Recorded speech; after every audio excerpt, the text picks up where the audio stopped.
Hello, I'm here. It's Thursday. What's shaking, Facebook land? I am pumped up today, feeling very sassy, and like I got to tell you guys everything. I'm super excited. One of my friends is about ready to go on an adventure of a lifetime, and I'm just so excited about her and what is going to unfold in the next few minutes. And been texting with her, so I'm just so excited about everything right now.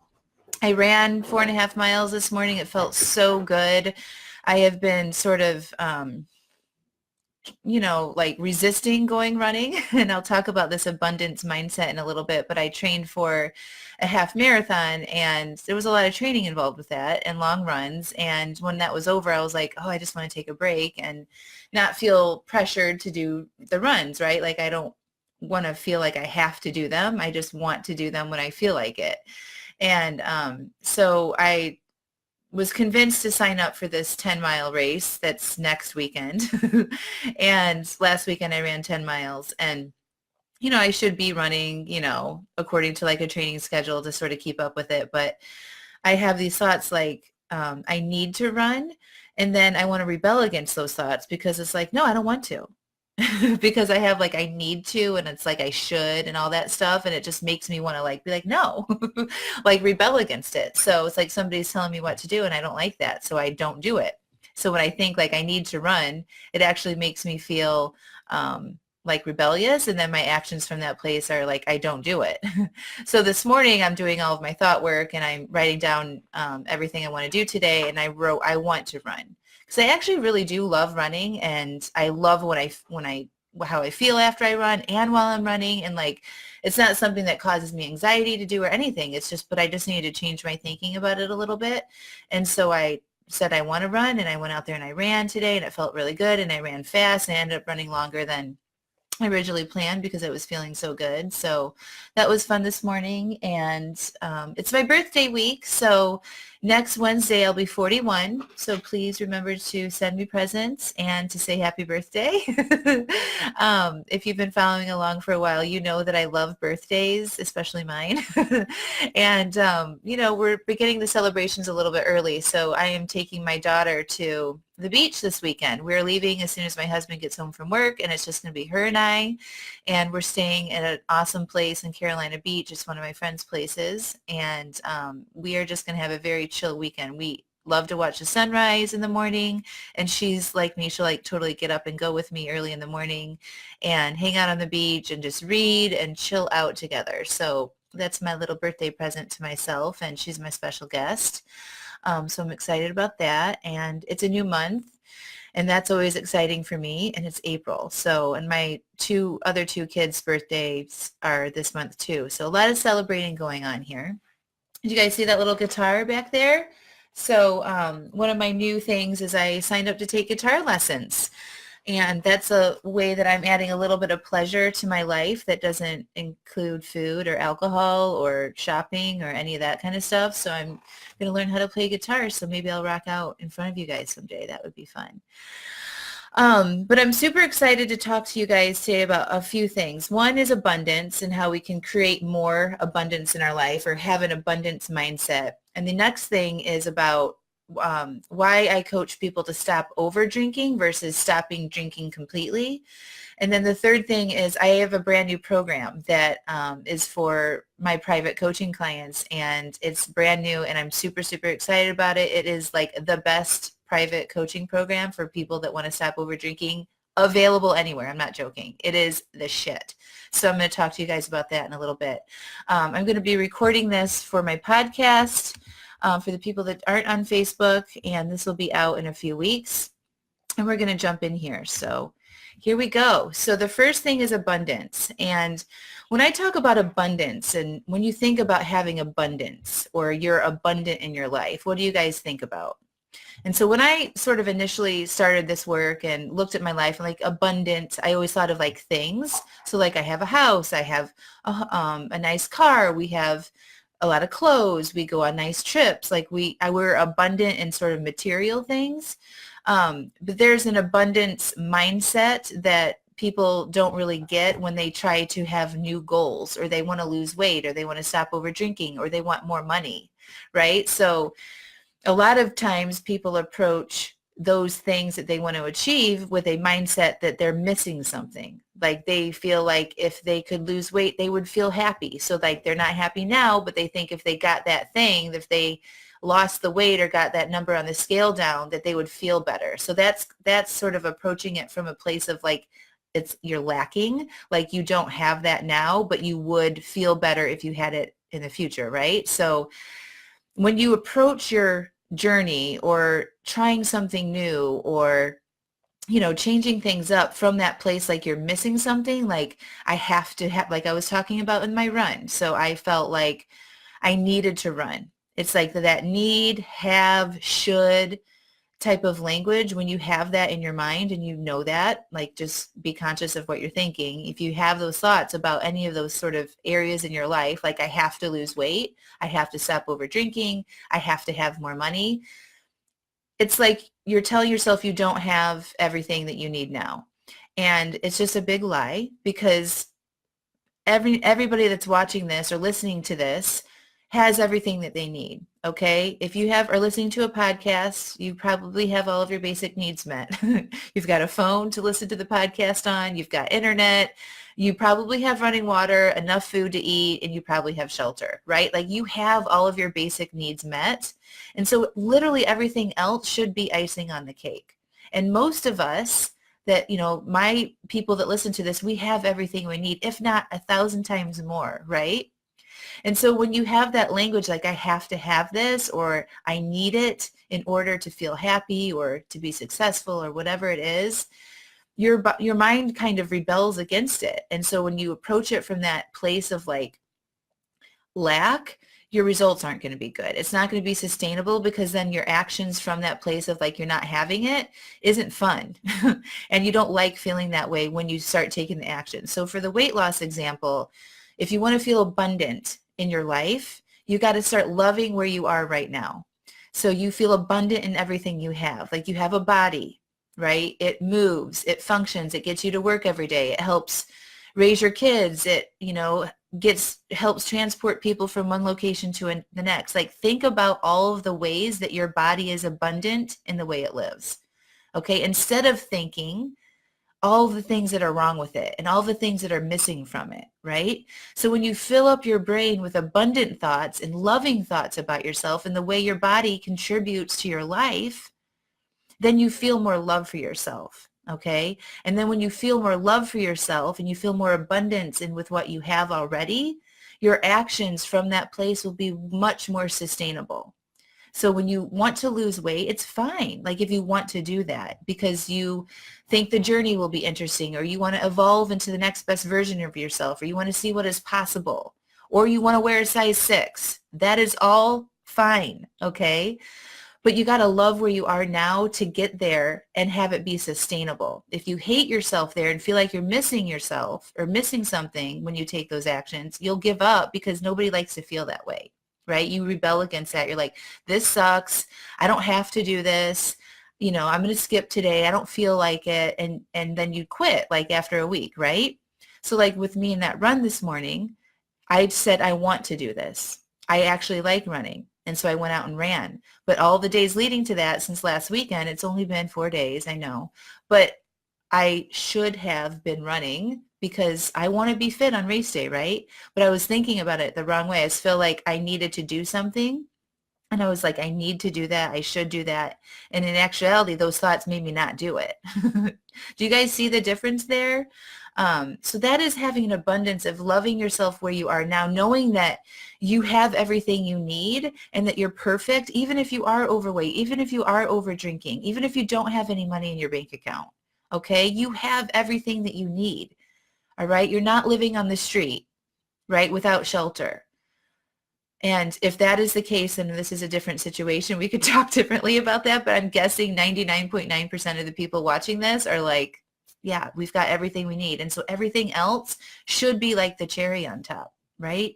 Be thankful that you have running water. Look at all the ways that your life is abundant. Start filling your mind with all of those thoughts, and then there won't be room for the lack thoughts, right? And like how bad things are. So you got to fill it up with all of the abundance, ways that you're amazing, self-talk yourself through that stuff.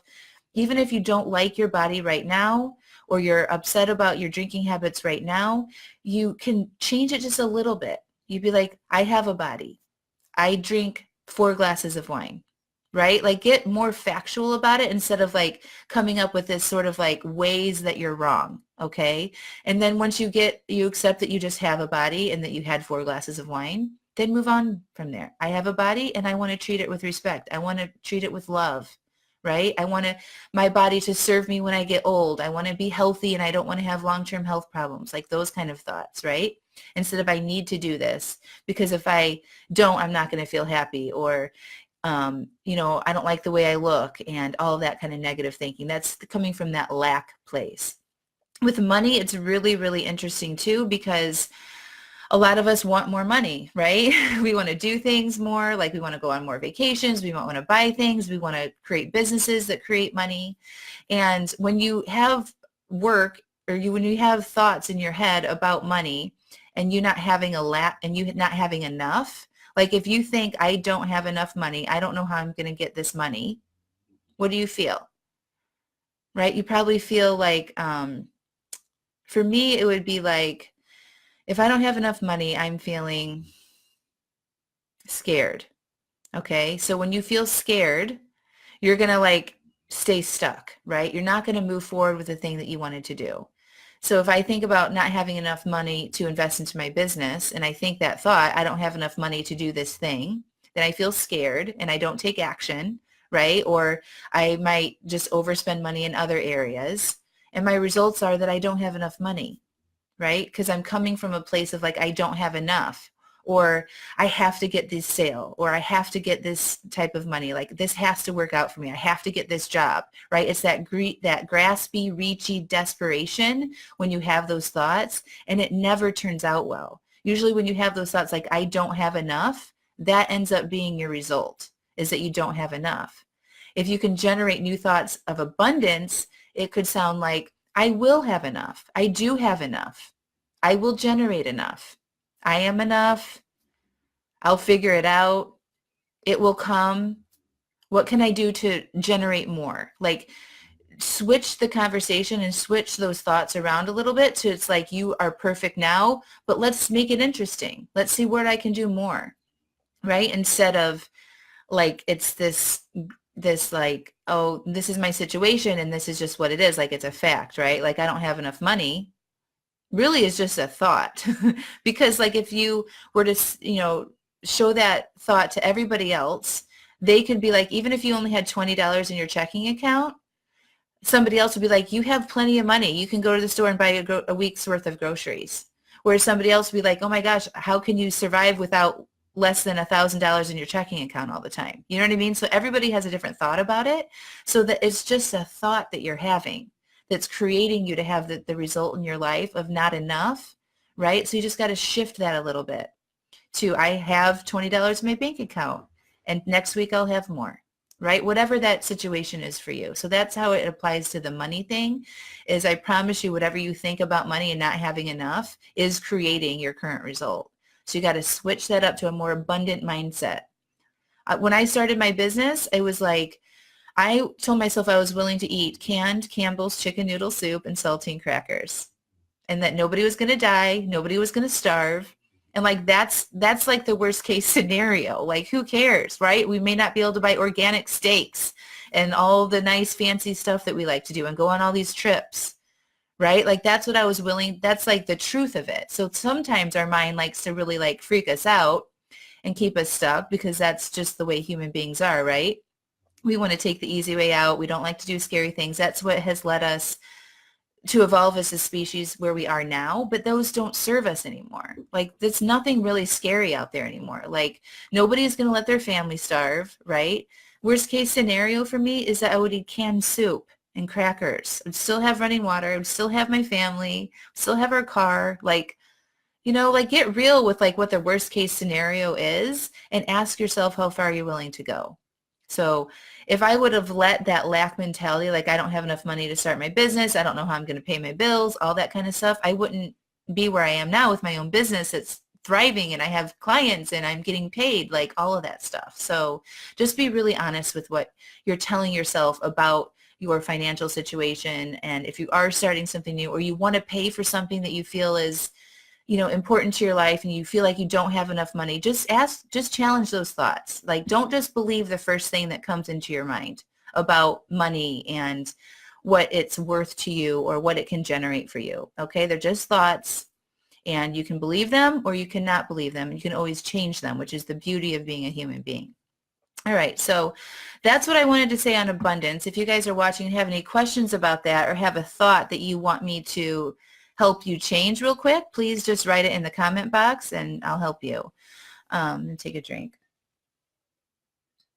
The next thing I want to talk about, which is a very hot topic right now because I am running some Facebook ads for this free video that I have. It's called 3 Steps to Stop Over Drinking. And it's an amazing video and it's, completely free. And it's the 3 major things that I did when I started my journey to stop over drinking. And if you follow those steps, like it's helped so many people. And that's all the information that they ever get from me, or, we don't coach together privately, but it's a very valuable piece of information. I want to help as many people as possible. But it has come up that there's a lot of people that believe that what I'm saying is harmful.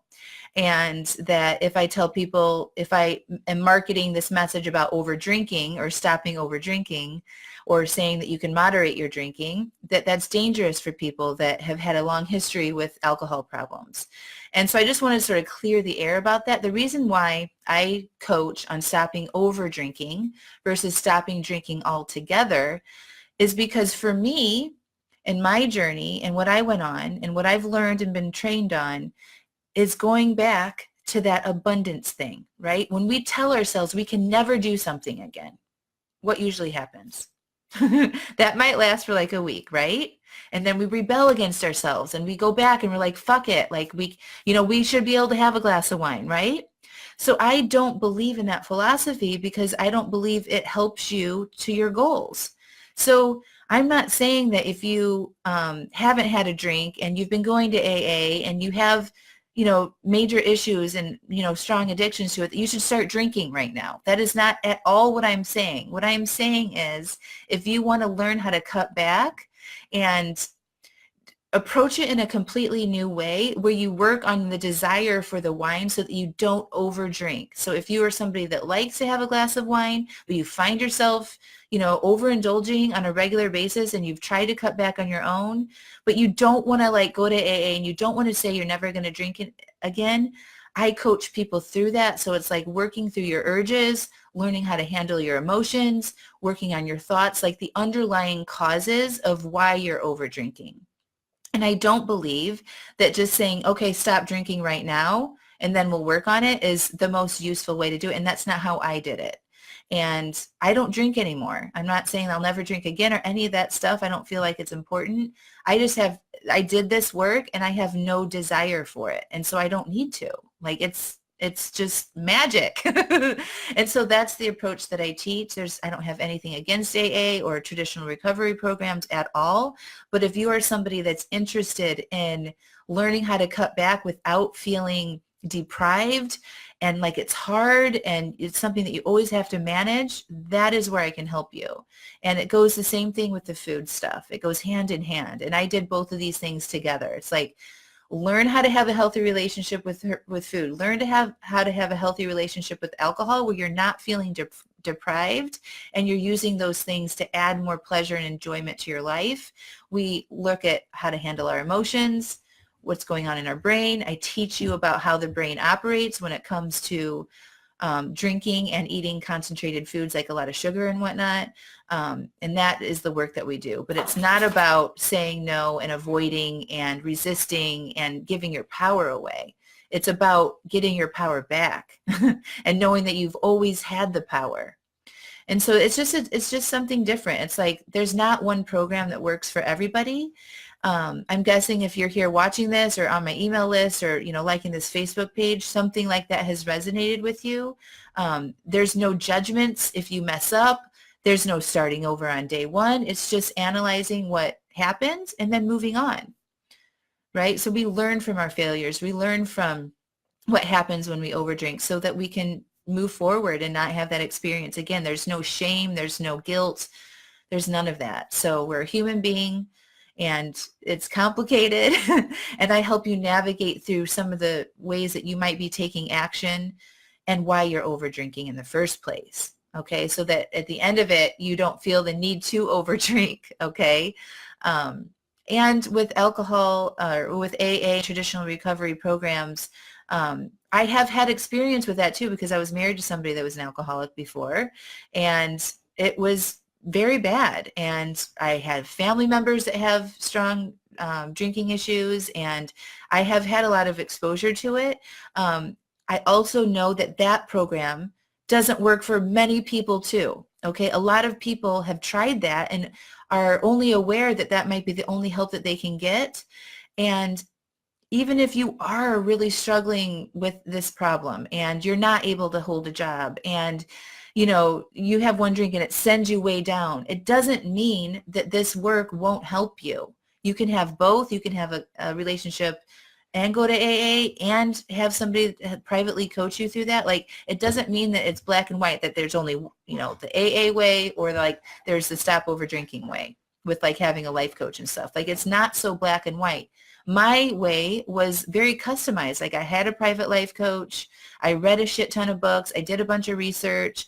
I got connected with energy of the universe. Like, there's a bunch of different things that I did that helped me get to where I am now. And so what I would recommend is you find your own way, like what resonates with you. If AA resonates with you and you like that community and you like going to meetings and you like, raising your hand and saying that kind of stuff, and that is awesome. Do that.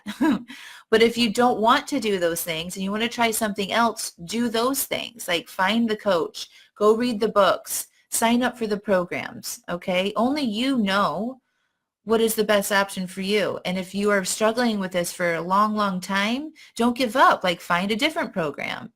Find something new you haven't tried before. Keep an open mind to what is available to you. I will say that all of it starts in our mind. Okay, so our thoughts create our feelings. And if you think that you can overcome your over desire to drink, you can. Okay, there's nothing wrong with you. There's nothing wrong with your brain. There's nothing wrong with like your genes or any of that. You are a human being, and alcohol is an addictive substance. And if you believe that you can overcome your over desire to drink, and the reason why you're over drinking is because you have an over desire for it. If you believe you can learn how to overcome that, then you can. And that's all it takes. I promise you. If you want to get through like the 5 o'clock time where like you're defaulting going to your wine while you're cooking dinner or whatever it is, you come home from a long stressful day at the office and you don't want to have the urge to drink anymore, you can have that. You got to believe in yourself though. That's where it starts from. It starts up here and then the rest of it will follow. If you believe AA will work for you, it will. If you believe private coaching with me will work, it will.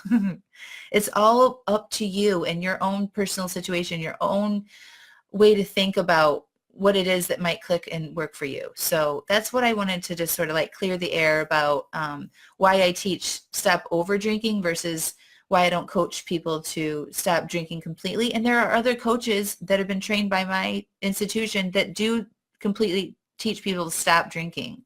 I, in my experience, have found that my clients are more successful if we don't put that kind of pressure on it. And you get to decide. You're always in control about what you want to do. And we make plans that with your drinking that is reasonable for you and whatever your goals are. Everybody's goals are different. So that's that. Let me know if you guys have any questions. Also, my new program I wanted to tell you guys about. It is amazing. So I am a life coach, obviously, and I coach people privately. So, I have a podcast and I do these Facebook Lives and emails and I have free videos and a bunch of different things that people can access. But if you want to take it to the next level, I offer private coaching for people. So right now, I just created this 8-week program. It's called Stop Over Drinking and Start Living.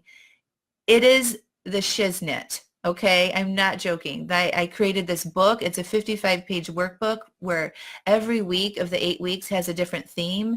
We discuss relationships and urges and emotions and future and goals and planning. And it's like unbelievable. Okay, there's videos that accompany every week of it, and the support that you get from the very beginning is unheard of for a private one-on-one client. I support you via Marco Polo app.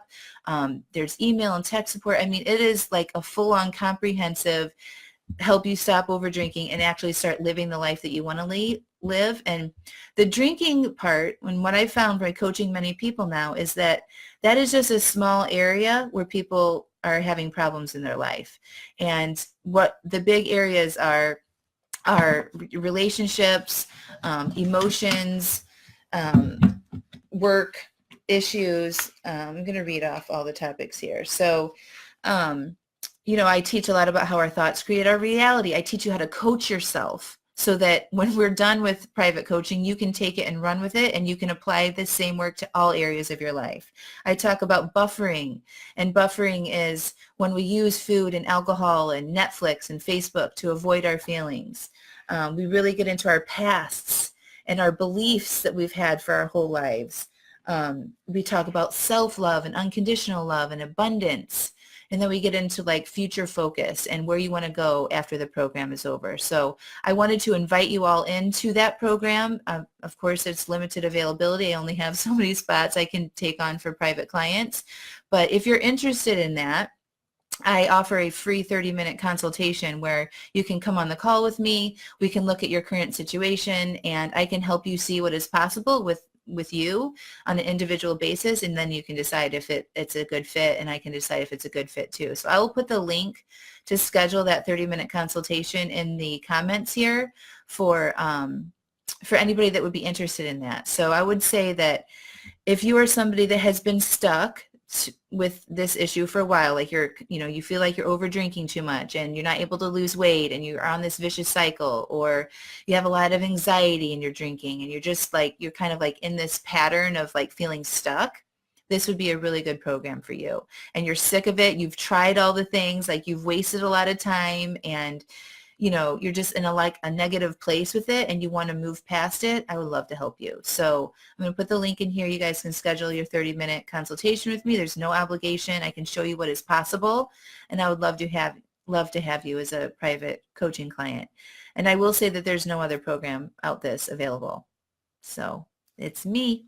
Let's get going. My clients are having amazing results. I just finished up with somebody that actually took a long break from drinking and has no desire for it now. Her anxiety is completely reduced. She has more self-confidence. She's starting a side gig.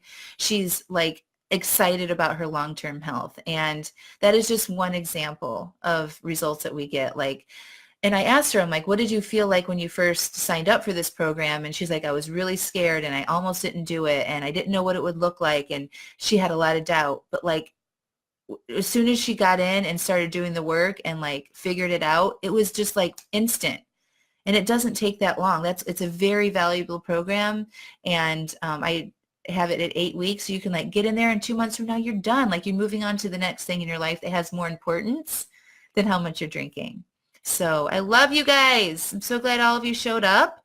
I'll put the link for the 30-minute consult in the show notes of the podcast too. But let me know what you guys think, and go out there and live abundantly, okay?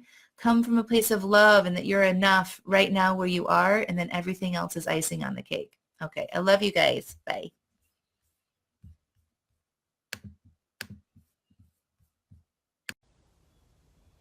Hello. How are you guys? It's Thursday. It's a little bit different background than what you're normally used to seeing. I'm in my minivan.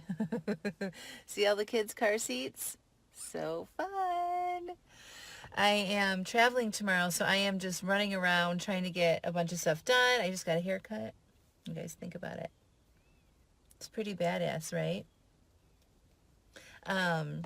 So yeah, I am running around. I am getting things done before I leave tomorrow and it's all amazing. So I'm on my way to Costco, which if you know me is one of my favorite stores. I do all my grocery shopping there. I love Costco so much. So I want to make sure that my family has everything that they need before I leave for 10 days. Going to be in Seattle for 10 days, which I'm super excited about. Super excited to see my people. I used to live there, and I'm going to be seeing everybody. So yay. And I'm going to do some hiking, see some mountains, and it's going to be amazing. So if you guys want to type in, if you're watching, that you're here so I know who I'm talking to. Yay. Let's see. I don't know if we can. Say hello. Let's see. This is the first time I'm really doing this on my cell phone, so we'll see what happens. Bear with me. I've loved coaching you guys this week. A lot of questions and stuff has come up that I wanted to talk about today. And since this is the Thirsty Thursday Facebook Live, I like to sort of incorporate what I'm sending out to my email followers. So if you're on my email list, you get a weekly email called Thirsty Thursday. And I sort of provide some sort of like inspiration for the week and, my thoughts and, let you all know what's sort of coming up for everybody this week. And we had a lot of conversations about like shame and hiding and, like not being open about what's going on in our lives, especially when it comes to over drinking. And I just wanted to talk to you guys about that real quick here today. So when I think about, my own story with stopping over drinking and the process when I sort of like really dug into that work and, made my drink plans and managed my urges, and I still wanted to have a social life, which was really important to me because, I'm a very social person and I have a lot of friends and I like going out and I like having fun, and I didn't want that to stop. So I made a decision that I was just going to be honest. And, I didn't want to lie about why I wasn't drinking or say I was on antibiotics or on some special diet. I just wanted to tell the truth. So I did. And I told people that I wasn't drinking until I got to my goal weight and that alcohol was preventing me from reaching my goals. And there's nothing to be ashamed about that at all. Like, alcohol is a drug and it affects us all differently. And if you know that it's something that's holding you back, that is amazing. Like, the fact that you even know that and that you want to change it is like you're already in the badass category, okay? So don't be as scared of that stuff. It's like, I was thinking about it, like, coming out or, sharing your story with people, and it helps you be authentic. It helps you, connect with people at a different level. And if you want to have real relationships with people and, live this amazing life, and you have one chance to live it, you have to be honest. And it's all about what you say and like your approach to it. So if you come approaching your family and your friends like, oh, I have a drinking problem and I can't really do this and I can't do that and I know it sucks, like, that's going to be your reality. But if you're like, hey, I want to change things up in my life. I'm looking forward to the next 40 years of my life. I want to end this year really strong.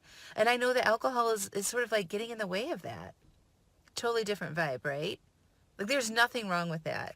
Alcohol gets in the way of a lot of people's dreams. It prevents us from doing a lot of different things. Just think about all the times that, you're hungover or you can't do something because you've been drinking. Like, it's a roadblock for sure. And people know that.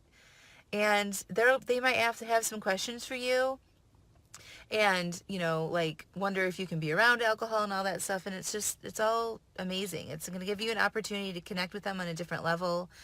Don't hide from that stuff. Don't be scared to like talk to your people about this stuff and like tell them what you're learning and working on. And, we're all just a bunch of humans trying to like figure this shit out and like, live the best lives possible. So, I think that was one of the big keys to my success is I just started talking about it more and how I was feeling, and like I really got deep with myself about all the ways it was holding me back, and I didn't want to feel that way anymore. And I also didn't want to hide. and not go to the social functions that I love to do and like go out to dinner and, go out to bars and be with my friends and go to parties and go on vacations. Like all that stuff was really important to me. So I knew that I needed my people. And it's not like that we're sitting around talking about the over drinking problem or anything. It's just like, hey, this is what's going on with me. This is what I'm focusing on right now. Um, no big deal. So I challenge you all to do that and just be out there and be honest. And it's like, I have this amazing friend, Ina. She may be watching right now, who put on Facebook like her goals for the year. And one of them was to lose weight and to sell a certain amount of houses and, do all these things. And it's like when you do that and you tell people, like, they want to cheer you on, they want to see you accomplish your dreams. Like you can be an inspiration to other people. And when you hold that back, you're missing out putting that positive energy out there.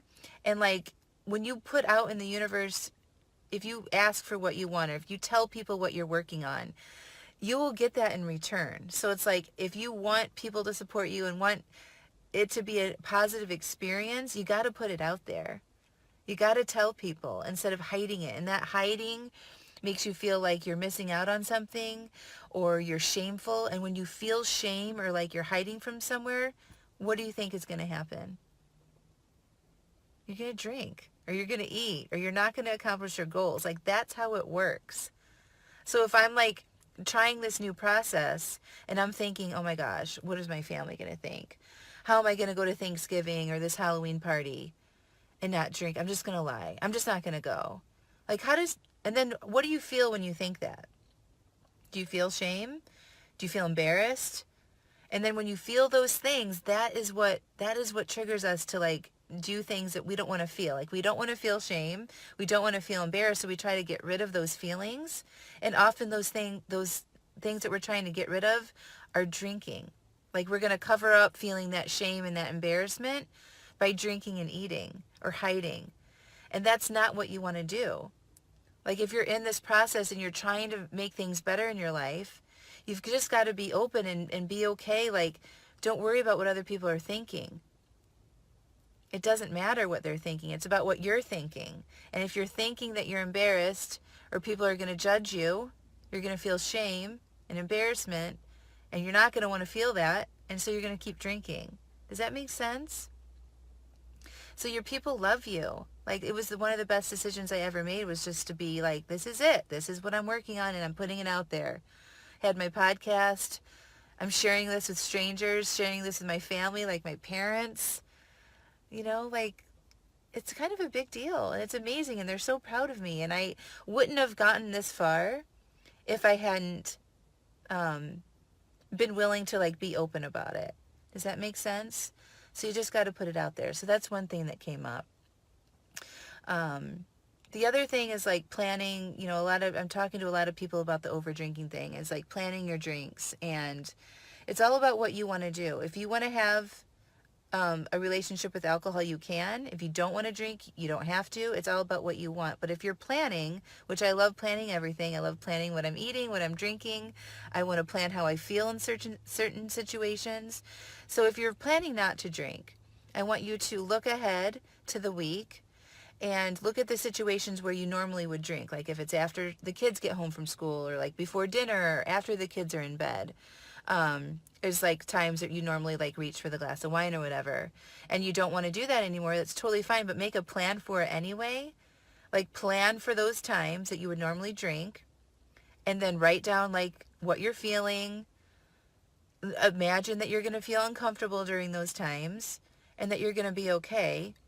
And then write down like how you want to feel in the future. Like if you could get through this, like what would you want to be doing as the person that doesn't drink every night? Or does she only have one glass of wine? That sort of thing. And like write down what you're feeling and thinking during those times, even if you're not drinking, because that's like the work, like being aware of what we're thinking and feeling, acknowledging it and processing our emotions. So you're going to feel uncomfortable if you normally drink and then you decide you don't want to, right?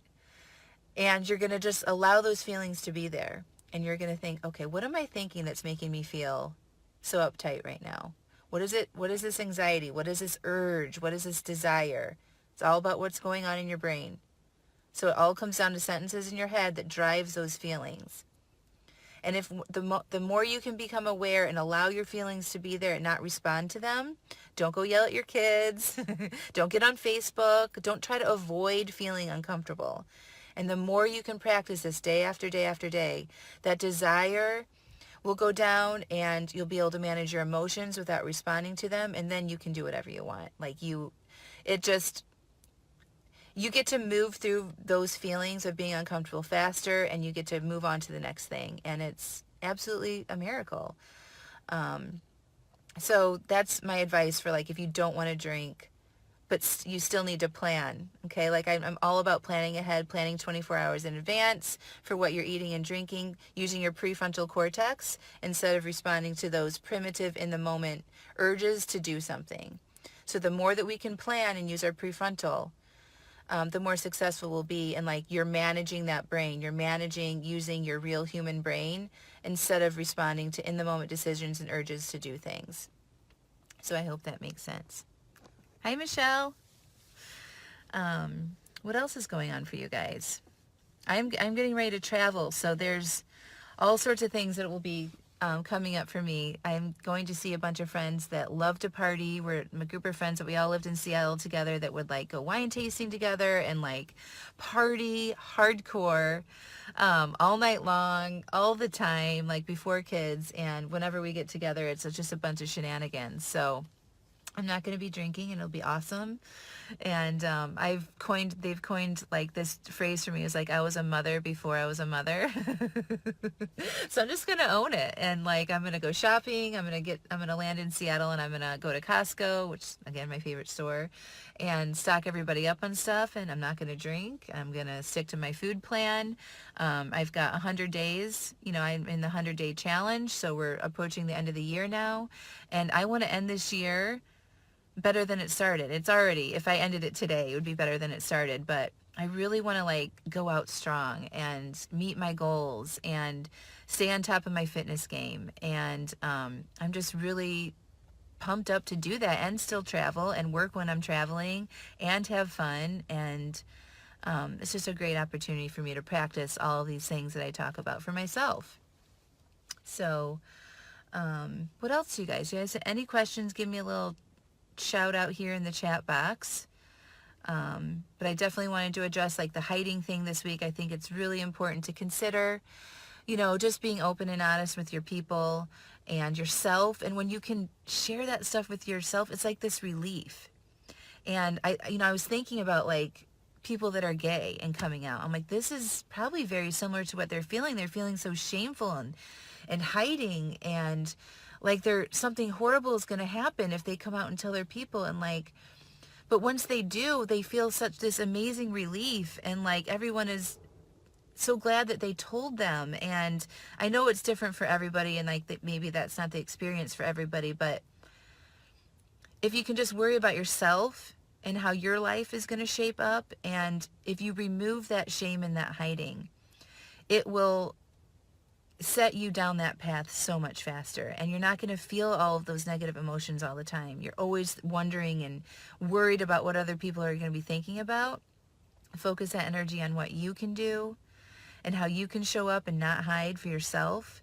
And it's more about your own stuff than about what other people think. So it's a really good first step to take. And send me an email if you guys have any questions about how that looked for me. I just naturally started doing it. Like when I would be in social situations, I'd be like, nope, I'm not drinking. I'm doing this because I want to lose weight and I want to see, what happens and if I can meet my goals. Alcohol's been holding me back. And then I started talking about it, and then I just started discovering all of the amazing benefits of not drinking, and then I started sharing those. And then now here I am, a life coach that helps people stop over drinking. Like, you just don't know what you're missing if you hide. And so don't hide anymore. I love you guys so much. Thank you for letting me be here and like have this space where I can be myself and not hide. It's all so amazing. So if you guys don't have any questions, I think I'm going to jump off so I can get going with my day, get my kids stocked up with food so that they don't have to eat like crap when I'm gone. yeah, so it's a beautiful day here. It's sunny, and I'm going to go spend an hour at Costco. All right, guys. Love ya. Bye.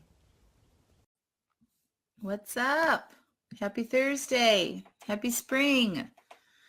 Oh my gosh, it's finally here. Yay! The winter time is officially over. Cheers to that, my friends. What do you guys have going on this weekend? I am headed to Seattle, and I am super excited about it. I am going to see my friend, and the original purpose of the trip was to go meet Susan Hyatt, who is like the ultimate badass life coach. She just launched a new book, and it's called Bear. I highly recommend that you all check it out. But I'm flying there because she's doing a book tour, and she's doing like a little book event in Seattle. So I'm going to go meet her for the first time, and I'm so excited about it. It's like Celebrityville for sure.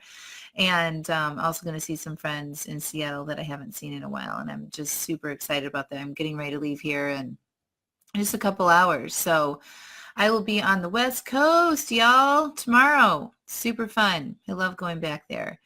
Probably going to do some hiking as long as it's not raining.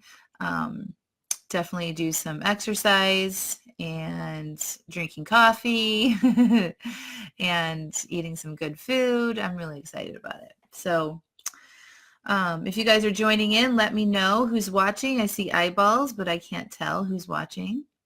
So I got a lot of questions over the past couple days. I held a masterclass yesterday, and I broadcasted it live on Facebook, and I received a lot of questions after the fact. And so that's what I'm going to be addressing today in our Thirsty Thursday. And they're usually the same questions I get over and over. So I thought that I would just share them with everybody and get the dialogue going a little bit. So I'm going to let some people roll in here, and then we're going to get going. And my voice is going. It's actually a little bit better today than it was yesterday, but the pollen here is out of control. And so I've got terrible allergies. And so I'm taking allergy medications, and I don't like doing that. But if I want to be able to talk and to breathe, I will take them. But the pollen here is crazy this time of year, up until like around my birthday, which is April 10th, in case you were wondering. It's just like the green on the tree is like a mist in the air, and it makes like all of this kind of get congested and stuff. So, all right. So the number one question I get about taking a journey to stop over drinking and trying to cut back and like going all in is what your spouses are doing and like how it affects your relationship with your spouse or your partner. And I just wanted to address that with y'all because I think it's a really important question and to sort of understand what that looks like. So my first piece of advice is you worry about you and what you can do to make yourself feel better. And if you want to stop over drinking, or if you want to lose weight, or whatever you want to work on with yourself, make it about what you're doing. And you can still be with your spouse or your partner and show up and be the person that you normally are, right? Like you don't have to eat the things that they're eating or drink the things that they're drinking. You can still hang out, you can still talk, you can still go do all the things, but you decide what you want to do. And when you come from that place of like being confident in your decision, and you don't question yourself, and you don't put your power on somebody else and say, well, you have to do this with me, or I'm only successful if I have support. The only support you need is in your head. Okay. You've got to have your own back for these things that you are about to embark on. Okay. The over drinking thing is huge. Like I know with me and my husband, like we drink in college, and then, after college and before we had kids, and we vacationed and we got married in a winery. Okay. I understand. It's a part of who you are. It's a part of how you've grown up together if you've been with somebody for a long period of time. And when you make changes to that relationship or in what you do in your regular day-to-day life, it can be scary because you're worried about what the other people are going to think, or if your relationship is dramatically going to change. And I'll tell you from experience is that my relationship only got better. And because I focused on me and what I was thinking, and I didn't let anybody else have power over me and my emotions or what I was thinking or what I was able to do with my goals, it it actually made our relationship better because I was less focused on what they were doing or not doing and judging them or, expecting them to support me. When I just turned that energy around on myself and supported myself and had, my goals and plans and worked on that, it sort of like released them from it. And I promise you that they will follow along. So my husband has followed along, not necessarily in the same path as me, but he does not drink nearly as much as he used to than he does now. All of my clients that have spouses and partners, I'm not joking, every single one of them has followed along when they turn to themselves and take that energy about the other person and focus it on themselves of like, okay, instead of worrying about what he's doing or she's doing, I'm going to take this energy. I'm going to focus on me and what I can do in this moment. How do I want to feel? Right. And when you do that, it sort of just makes those issues go away and you focus on your goals and they get to do what they want to do and everybody gets to be an adult and nobody has expectations about it. So if you have alcohol in the house or if your spouse has alcohol in the house or a lot of food and junk food and stuff, it's no big deal. You've got your own back. You focus on you. That's my biggest piece of advice. Of course, share what's going on. I talk to my spouse about this all the time. I talk to my friends about it all the time. I share my struggles. And I think when you can open up and be vulnerable to your people, especially your partner, about what you're thinking and what you're going through and what you're learning about yourself, that will bring you closer together. And you can share, like, this is why I learned why I overdrink. I learned that this is what I do in this situation. I learned what I do in this situation. You can share that with somebody. It's amazing. So I've only found that all of the relationships with my clients have improved, including my own. But it takes turning it around and just focusing on you. It's not selfish. Okay? Let them do them. Don't worry about it. You can still have alcohol in the house. Like we still have alcohol. We still have all the food. We've got 3 little kids. And you just worry about yourself and what you're doing. It sounds simple, but that is the key to it. So if you are questioning whether you want to start this journey or hesitant or scared or worried about your partner, just notice that that is your brain trying to keep you in the cave. It's going to give you all sorts of objections about why you can't do this and how hard it's going to be for your relationship. And just ignore it. Just decide this is what you want to do and why, right? Like you want to stop over drinking for certain reasons, right? You're tired of feeling like shit in the morning, tired of all the negative self-talk, tired of not reaching your goals, tired of feeling stuck. And then stop and go forward and let go of all the fears and the worries about what other people will think. Okay, I haven't lost any friends from this. I have all of my still friends. I still travel. I vacation. I go out to bars. I drink coffee. It's amazing. I feel great.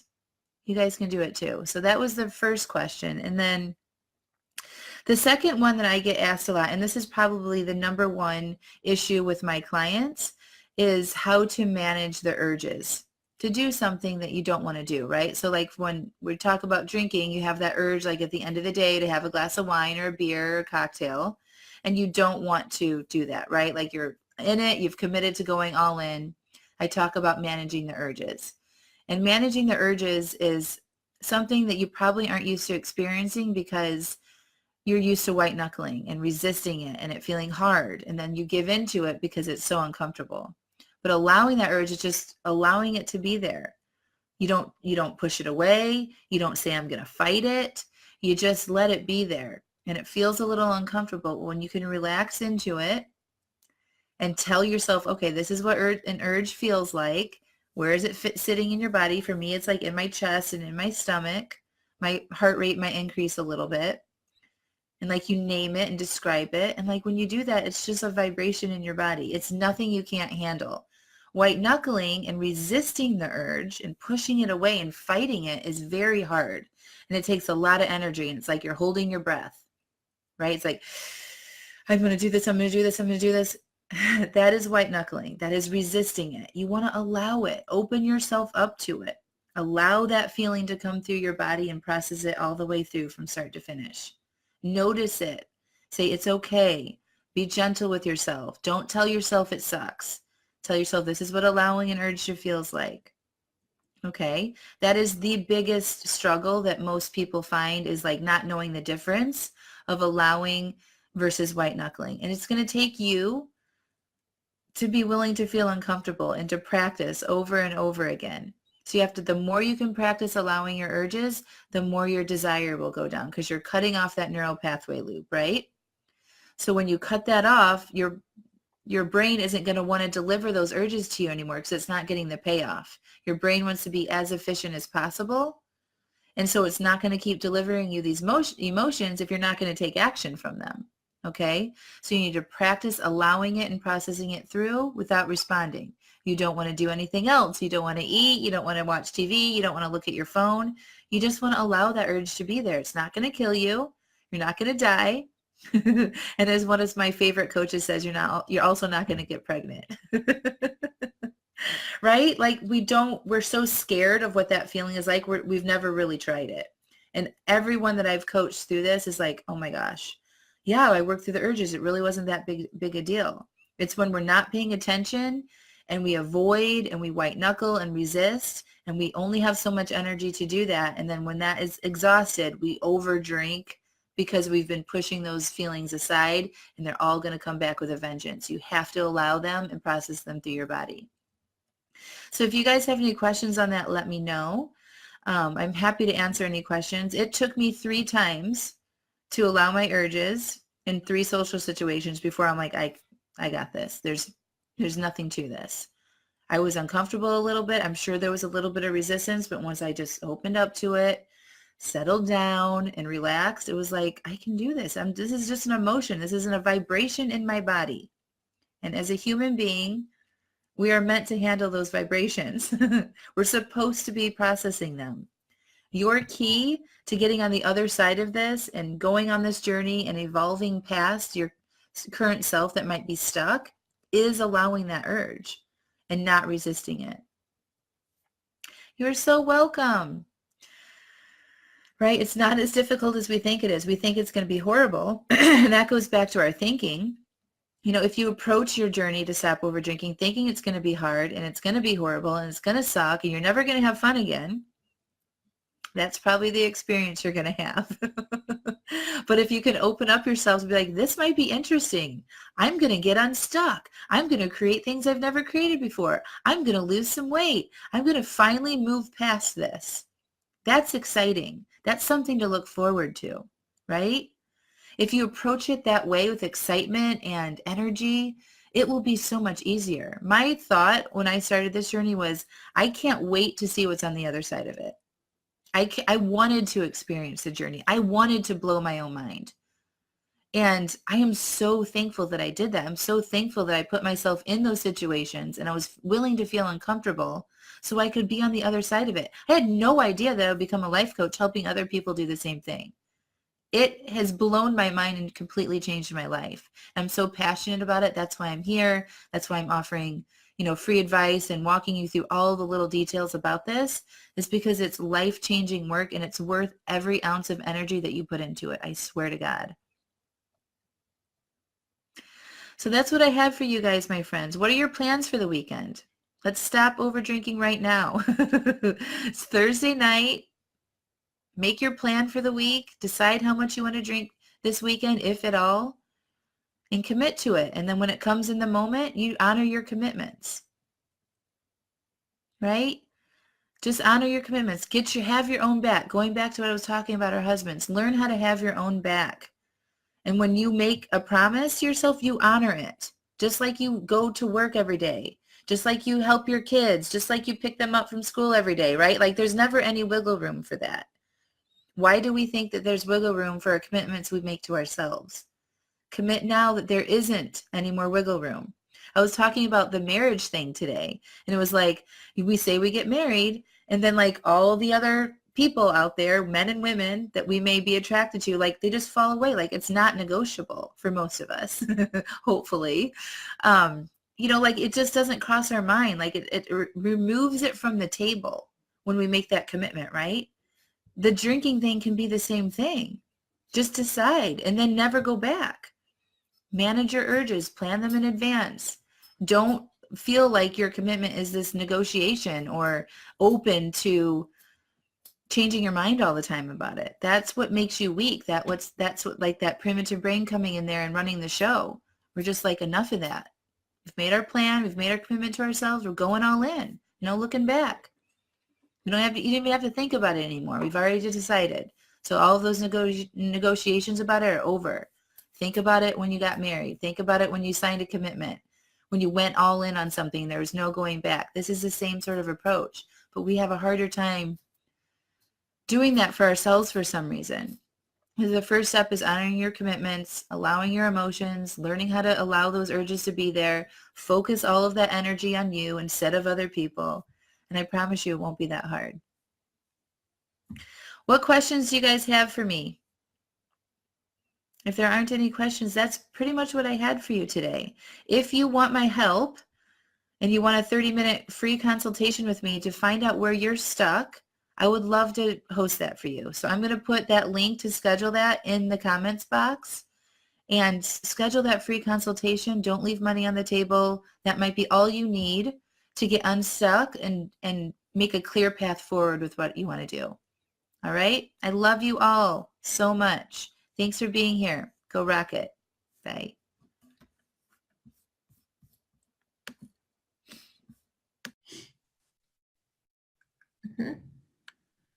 Let's see. Setting up your webinar for Facebook Live. I love technology, actually. This is so cool. Mine says we're now streaming live. Nice. Do you see, like, are you on my Facebook page? No, because I don't want to change the computer. Let's see what's going on. It says I'm live. Mm-hmm. Mine does too. Are we live, everyone?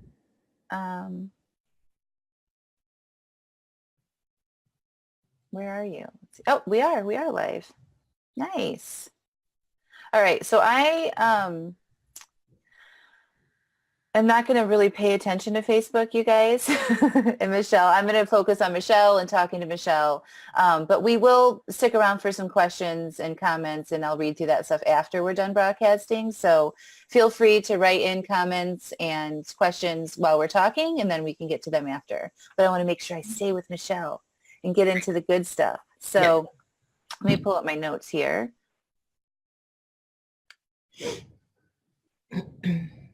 All right. Let's see here. All right. So welcome, Michelle. Thanks. And thank you for being on the podcast. And let me make sure I am recording this. Oh my gosh, can you imagine? Oh, right. Oh, so many things. I have to do Facebook Live and Zoom and the podcast. Okay. All right. Oh my gosh. Hold on.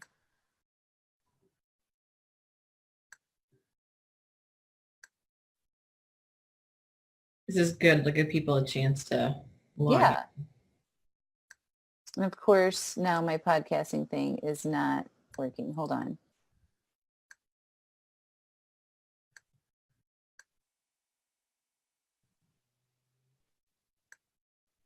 Do.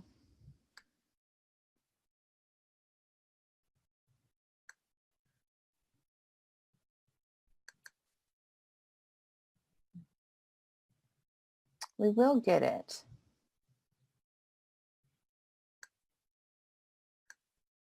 All right.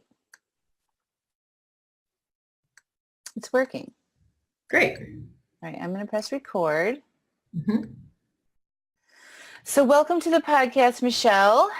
Thanks for having me. Listeners and viewers, I am interviewing Dr. Michelle Morkert, Professor of Women's and Gender Studies and a Fulbright Scholar through the U.S. State Department, and we are discussing power today. Mm-hmm. And some of you have heard me talk about power before, and knowing, if you've been following for a while, our thoughts create our feelings. And the feeling of power is generated by what we're thinking. And a lot of us in our past or currently maybe don't feel very powerful in our current lives. And we are often giving our power away or our emotional state to other people. And the core of what I teach and coach my clients on is how to be responsible for your own emotional well-being and take your power back. And I love that Michelle was willing to come on here today and talk to us. And Michelle's actually a current client of mine. And she was referred to me by one of my clients, and because she's got a lot of things going on in her life. Mhm. And she's a mom, and she's this amazing professor, and she has personal things that she wants to work on and health goals and a lot of moving parts in her life. And she just wanted help to sort of like organize and Mhm. focus on all the little buckets in her life. So welcome, Michelle. And I'm going to turn it over to you to give it yourself a little introduction, and we'll go from there. Okay, sounds good. Well, thanks for having me.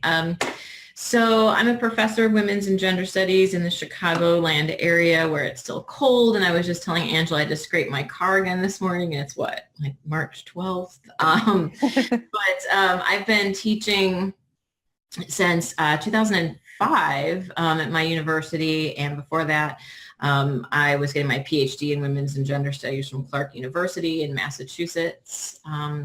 And that, that changed everything for me. And so it's what I do in so many different ways in my life. And I'm happy to be here and, make some of those connections here with your audience.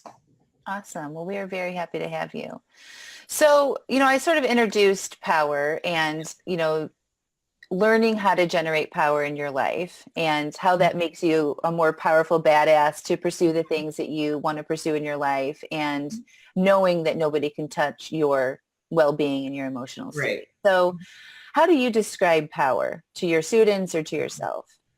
Right. So people write books on this, right? Because it's like power and leadership and gender, and women's and gender studies is interdisciplinary. So people look at business with gender. They look at politics with gender. They, look at literature and the arts with gender. So, there's psychology, right? There's so many different ways. But so I was preparing, as I do, for today. And I was remembering a conversation that I had with my mentor when I was in my PhD program, and her name is Dr. Cynthia Enlow, and she's, crazy famous, and really, she's just a wonderful mentor. And she was one of the first in her field, first female to study women and militarization and things like this, right? And when she goes someplace, she goes as her full self, which is always like khaki pants and, some sort of like button down flannel or whatever it is, but she's always herself wherever she goes. And a bunch of us were sitting in a restaurant before a conference in Chicago. And it was this big International Studies Association conference. And we were presenting and we were nervous, right? And we looked around and there's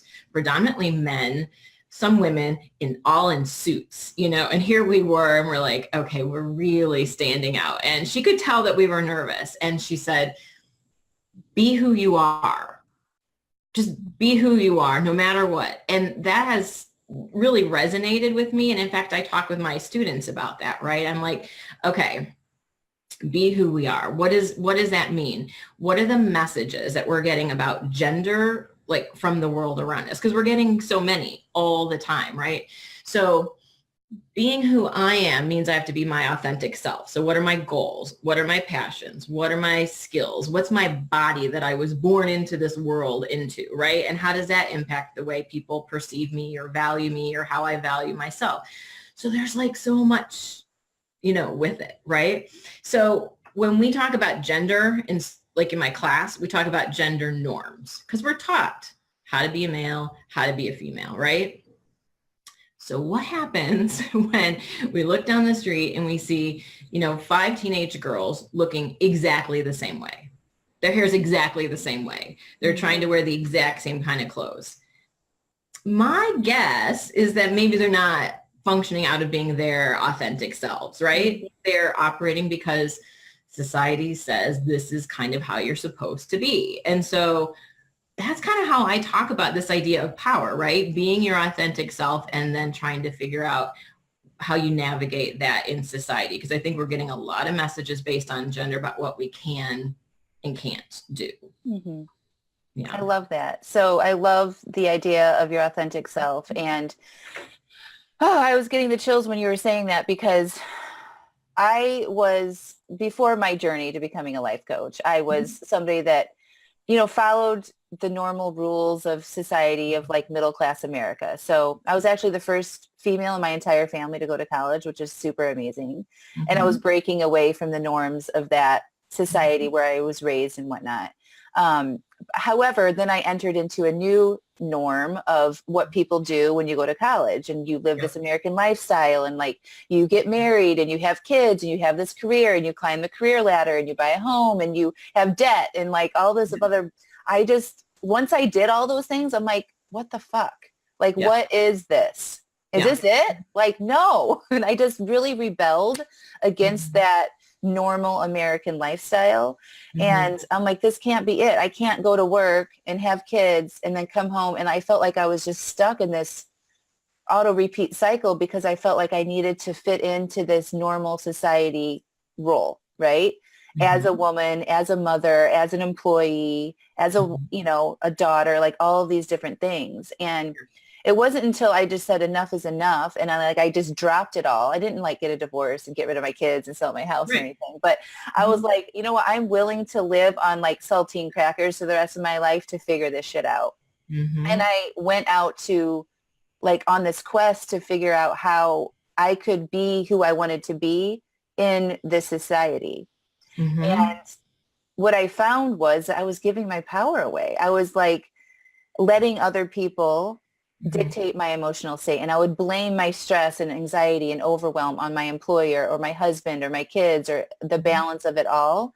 And once I sort of learned how to generate the feelings that I wanted to generate and get that fulfillment that I was looking for, all of it sort of fell into place. And that's where I am today with life coaching and helping other women figure that out for themselves and not feeling like they need to fall into place in society. And it's just been amazing. I don't know if I'm making sense here now, but no. And I think what happens too is that those lessons that you were taught, we don't know we're teaching them half the time. You know, it's not like some nefarious sexist plan to like keep people, you know, in their certain boxes, right? It's just, it's the way we're taught to behave because it's supposed to be right. It's supposed to be helpful. It's supposed to be healthy.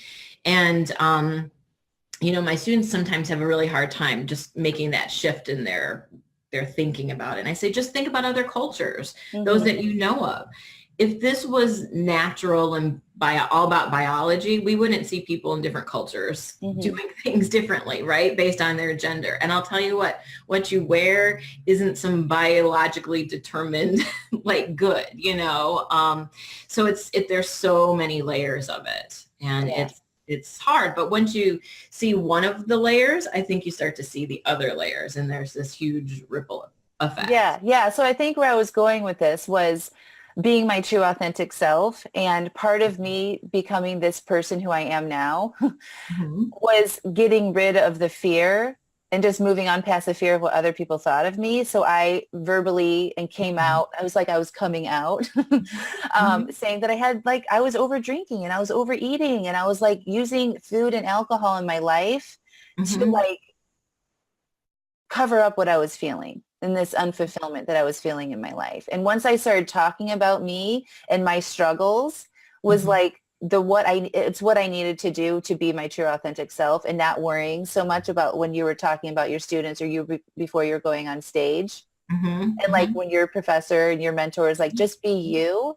I decided that I'm just going to be me. And so then I decided that I don't care if I'm cussing on Facebook or in my emails or with my clients. Like I am somebody that uses swear words, and that is me being my true authentic self. And I'm going to attract the people that want to be their true authentic selves too.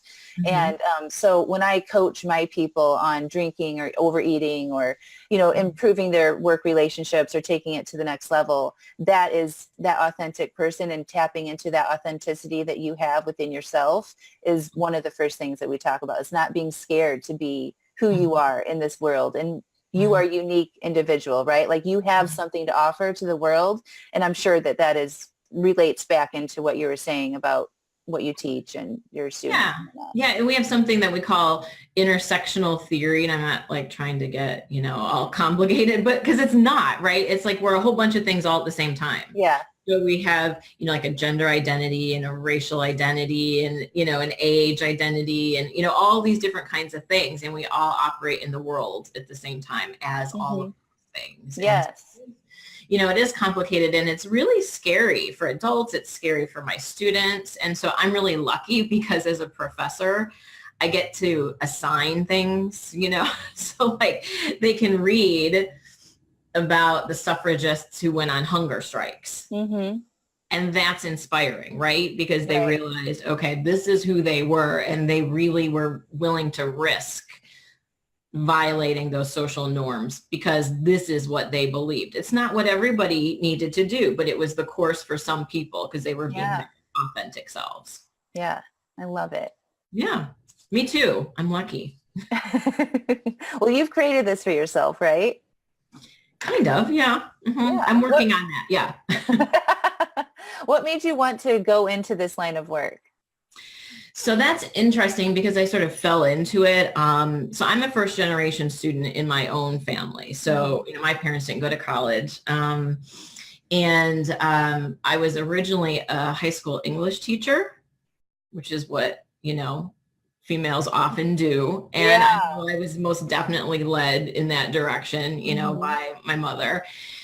And I'm glad I did because I loved literature, I loved reading, but when I was teaching, I was adding to my curriculum all these women who weren't in the texts, and so I was already doing it, right? I was already looking at like the voices that were erased or marginalized or just never even acknowledged to exist. And then I went on for my master's degree in interdisciplinary studies, and I thought for sure I'd go back to teaching high school English. All I wanted to do was study gender everywhere. And so then my professors there, I'm so fortunate to have had those mentors also, they said, you should think about going into women's and gender studies. I had no idea what it was because I was from this space where we didn't really talk about that stuff. I didn't know that it was all over the world, all over the country already. And so then I applied to Clark University at the encouragement of people who knew me, right? And who had faith in me when I was not real sure about this. And I was accepted and I got a full ride. And so we moved our family out there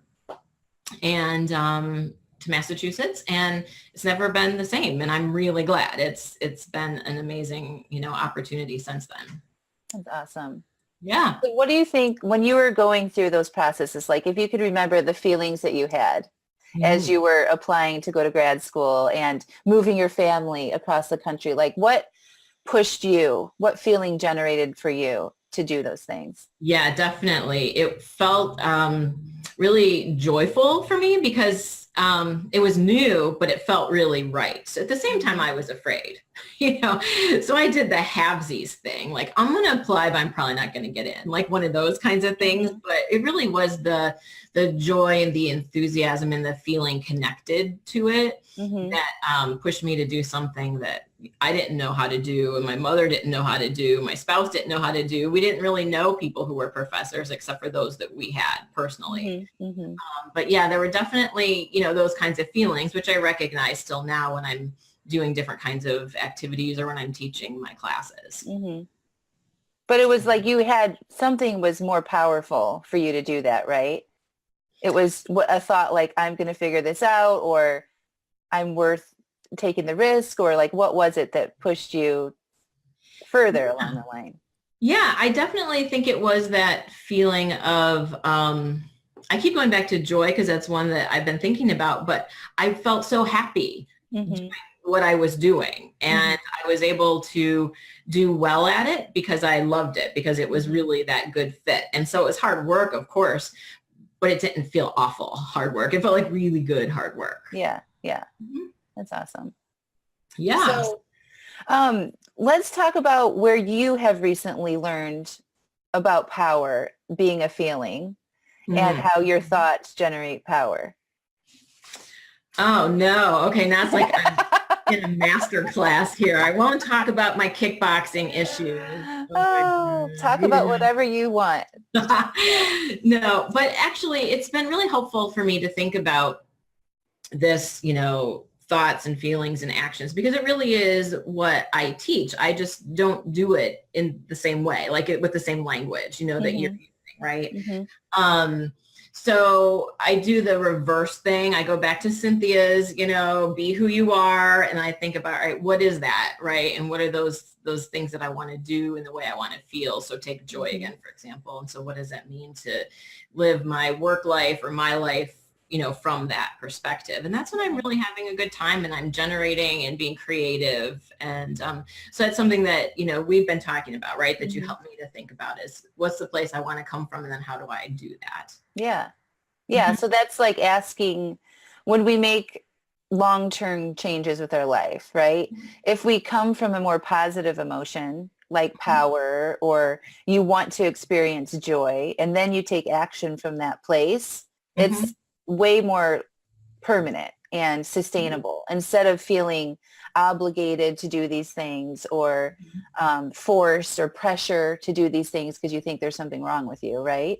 Mm-hmm. So if you can generate, yeah, go ahead. Yeah, well, I was going to say that it's really easy to get overwhelmed and to feel like powerless doing what I do, with the perspective that I have in the world, right? And that's where I feel like my students come to me a lot of times. I mean, my classes have been jam-packed because they know there's a lot of gender stuff going on and there's a lot of, racial inequality going on. And so they come to class ready to talk, but they don't necessarily have the language for it, right? And what we do is we kind of go back to that, being who you are, right? What are the issues? What do we see in society, right? And then how can we tap into that? Because one person isn't going to solve the whole thing, because it's very overwhelming and they're feeling kind of defeated sometimes and really angry.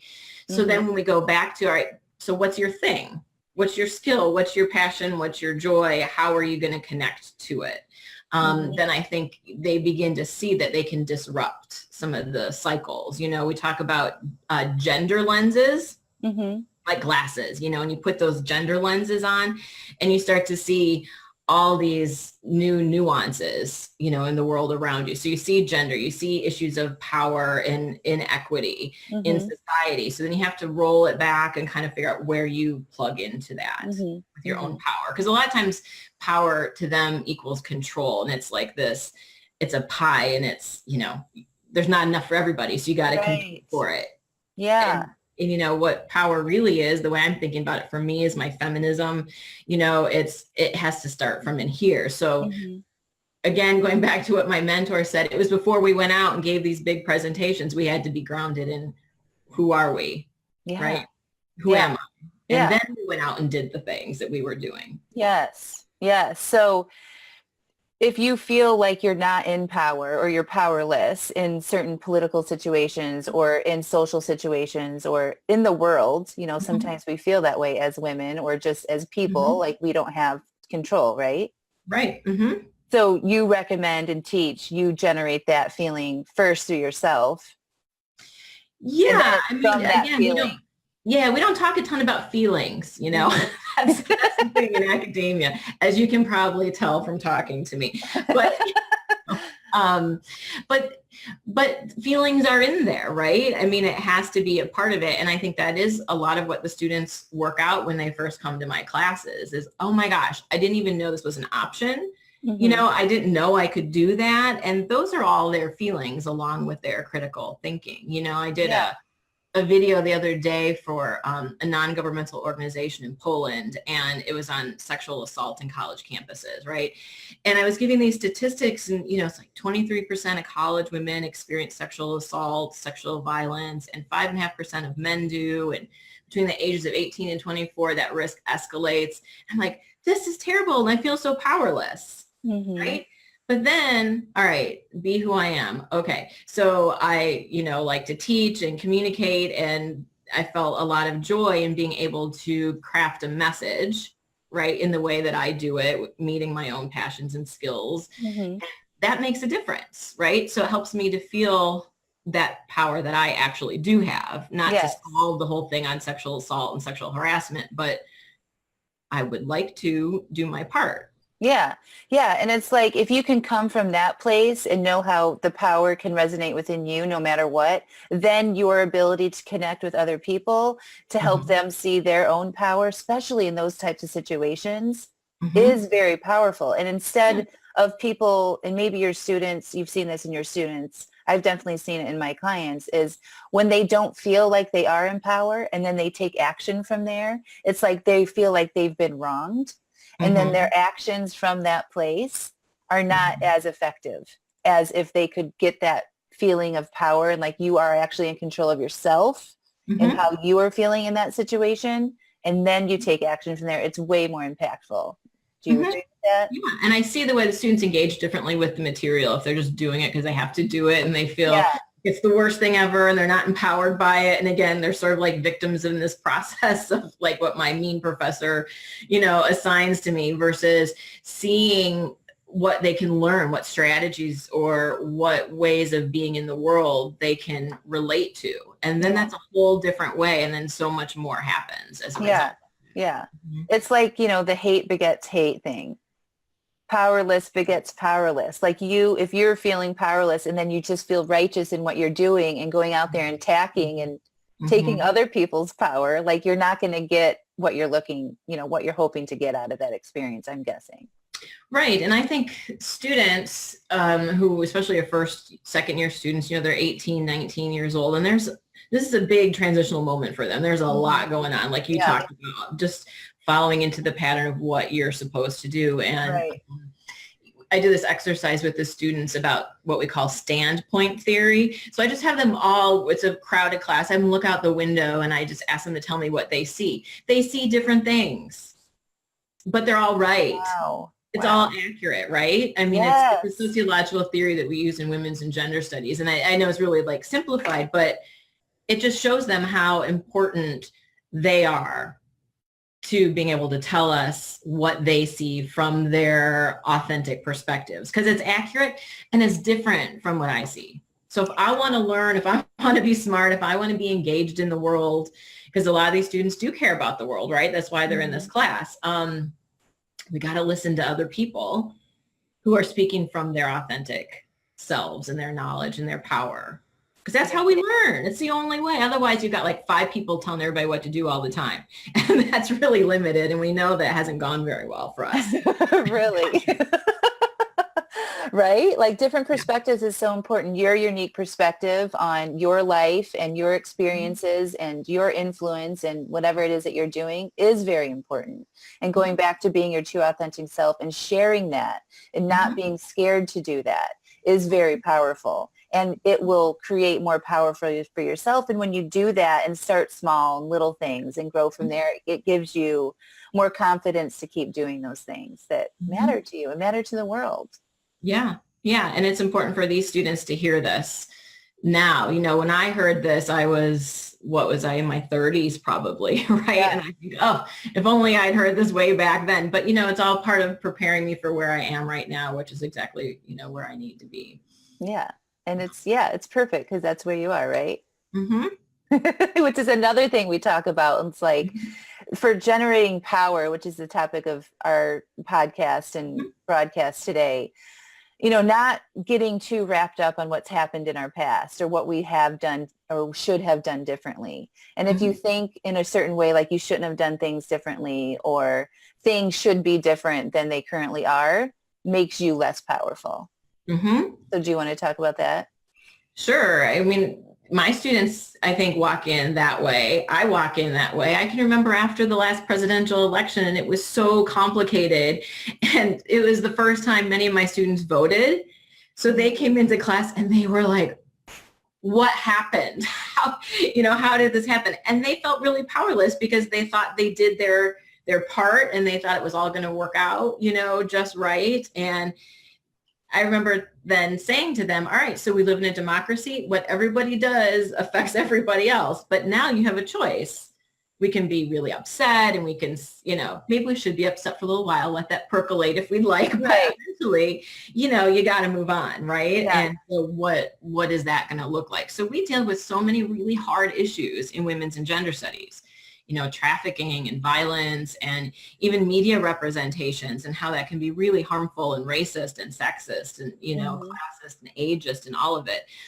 We deal with such big issues that are heavy and oppressive that we have to keep going back to, all right, who am I? How do I engage in this world? And maybe people value me because of my race or my ethnicity or my gender, or my age differently, but how do I value me and what am I bringing to the table, right? How can I figure this out and where do I plug myself in? Yeah, I love it. Just keep going back to the basics, right? Like back to who you are, who you want to be, how you want to feel, even though Mm-hmm. you may not specifically be using that kind of language, but it's is, right? Because as human Yeah. beings, we take actions based on how we're feeling. And Yeah. if we want to have a positive impact with those actions, we've got to be coming from our true Mm-hmm. positive place of power and capability that we have in Right. this world. Which is not to ignore the crap that's going around No, because not at they want to all. engage the crap, right? Yes. But they can't be feeling bad about it. They Right. can feel realistic about it, right? Right. Um, and that's important to have the information and the facts. And so I get to teach them how to learn. I get to teach them how to research, to figure all that out, Mhm. and then they can figure out where they want to plug into. Yeah. Which is very similar to what I teach. So I teach, your thoughts create your feelings and you take action from your feelings. So if you've been thinking a certain way for many, many Yep. years and you have these very strong beliefs Mhm. about yourself or other people in your life that Mhm. isn't generating the result that you want in your life, you've got to be open to challenging that thinking and looking at Mhm. it differently and taking in all the different facts and Mhm. generating a new belief that will help serve you better in the Right. long run. Yeah. Yep. Yeah. And if we look at that in the United States, clearly sexism and racism only work for a really small group of people. It is not serving the whole, right? Right. And so things need to change a little bit. And that's not always comfortable, but there's enough to go around. That's the other thing that we deal with, right? Is this idea Mhm. that we have to compete for everything. And so when we go back to who am I? What am I? What are my authentic beliefs and goals? There's enough for everybody. And there's so many ways to cooperate Yeah. and work together, mobilize, become activists if you Mhm. want. Mhm. Yeah. Yeah. Love it. All right. I think we covered a lot of these questions. The one I don't know if I specifically asked, but how does your work contribute to your students generating more power? But I think you answered that by Mhm. having them, reminding them to get back to who they are, what they want to achieve, where they're coming from, and their unique position in the world before they take action. Yeah. And also taking action close too, right? Like in your own close sphere before feeling like you have to charge out there as like a social justice warrior, Right. and change everything. So sometimes we talk about topics and students are really surprised. It might be discourse, like the language we use. What if somebody tells a joke and we're like, not okay? Then how do you deal with that? What do you say? Do you not say anything? How do you feel if you don't say anything? Is it risky to say something, but is it risky not to say something? And I think having those kinds of conversations is actually exactly what you're talking about, what Mm-hmm. you and I talk about, what you talk about with your clients. It's just, different language, but we go way back. All right, so if we don't say something, that doesn't feel good, right? Mm-hmm. If you do say something, are you being your authentic self? Yes. What are the consequences? Okay, those are real, but what's the consequence of letting it go and Yeah. not being true to yourself? Yeah. Yeah. Like playing out the scenarios, Yes. right? Like if I Yeah. do this, this is the result I'm going to get. If I don't do this, how am I going to feel? Like when I make big decisions in my life, I've recently been tapping into my own advice and asking myself, if I do this, how will it make me feel? Mm. And I know that I'm able to create that feeling by just changing the way I'm thinking about it Mhm. without actually doing something. So if it were somebody that was like, had said something I thought was offensive and that they shouldn't Mhm. have said, you can ask yourself, how am I going to feel if I say this? And how I'm going to feel if I don't say this? And then you Mhm. kind of pick whichever one is more compelling or feels more true to your authentic self. Mhm. Yes, and I have my students practice that with one assignment specifically that I love, and they hate, but then they love it. I know they do. Just like you like my assignments. Oh gosh, yes, I love them. It's called the elevator speech in the world of business. You've got like how many seconds to get from one floor to another floor to sell yourself to Yeah. somebody. So we do an elevator speech about some aspect of women's and gender studies because the students will love what they do, but then they go home and they talk to their parents. We're like, how do you monetize this? Like, why is this valuable to you? What in the world is this all about? Or they talk to somebody who's hostile. So we give them an opportunity to practice that, and we become that audience for them. And then they do it. They present it to us. So they have this language already, you know, because you do have to practice, right? Yeah. Talk about these kinds of things with your thinking and your framing. And Mm-hmm. it's a lot of fun. I'm always just, you know, it's one of my favorite parts of my class because I just get to see how they can present themselves from their authentic perspectives. Yeah. And that's what I love so much about the coaching model too, is that you can play out how your results will turn out by practicing and changing your not twisting it, but altering your original thought that wasn't serving you. And you play it out in different scenarios and see how your results manifest from that. And Yeah. just being creative and exploring different ways to think about things and how it can show up in your life. So I love it. And I think that's why you need to be in community. I'm always talking about the importance of community, and that looks like a lot of different things. But in my classes, I feel like we become a community because we have a similar language. We have, you know, about gender that we've all kind of engaged with and grappled with together. So then when they do their elevator speeches, we're a warm community, but we can also say, so what if your friend said this? You know, how would you react, or what would you do? And I think it's really helpful for them. And it's kind of going through the exact same trajectory of, you know, the thoughts and feelings and actions that you're not talking about. Yeah, it's awesome. What else about power do you want people to notice or generate within themselves as they leave this call? What do you want them to know about their own power as females? Well, as females, I think that we need to, again, be in community with one another. I think it's important to engage this idea of non-competitive community, because power is not just this small little pie. And it's really easy to think that because that's what we see all around us. And so to generate other ways of being can be really hard, or you think, oh, it has to be in service. You can't make money off of it, right? Like, so having a community of people to hold you accountable in some ways with that, or for example, the Obama White House staffers used to get together and they would amplify one another's voices. I think that's really important. We need other people to help us out with that a little bit, right? Who recognize that we're working from certain places. And so if I'm in a meeting and you're in a meeting and you've said something, I'm going to amplify your voice because you had something really important to say and it contributes to the whole group, right? So to help us be seen and heard for ourselves and in community, I think is really important. Yeah. So supporting your fellow woman and friend and people in your community. And when you see something that you feel is wrong and there might be a power imbalance there, like to speak up, right? And support your people. Coming from your authentic position to speak up. And sometimes it means to listen too, right? Yeah. I mean, we know that, you know, white women have historically led so much in the women's rights movement, and there's a lot that, you know, we don't know, or a lot of other people who should be taking leadership positions, you know, so it's like making yourself feel vulnerable sometimes in those spaces of like, I got to listen. I'm not, you know, the one that's in charge here, but that's coming from our authentic desire of, you know, to be in community and to learn and you know, operate out of health too. And I would say for me, like, as we wrap up this special broadcast on power and generating more power for yourself, is that all the power you need is within you.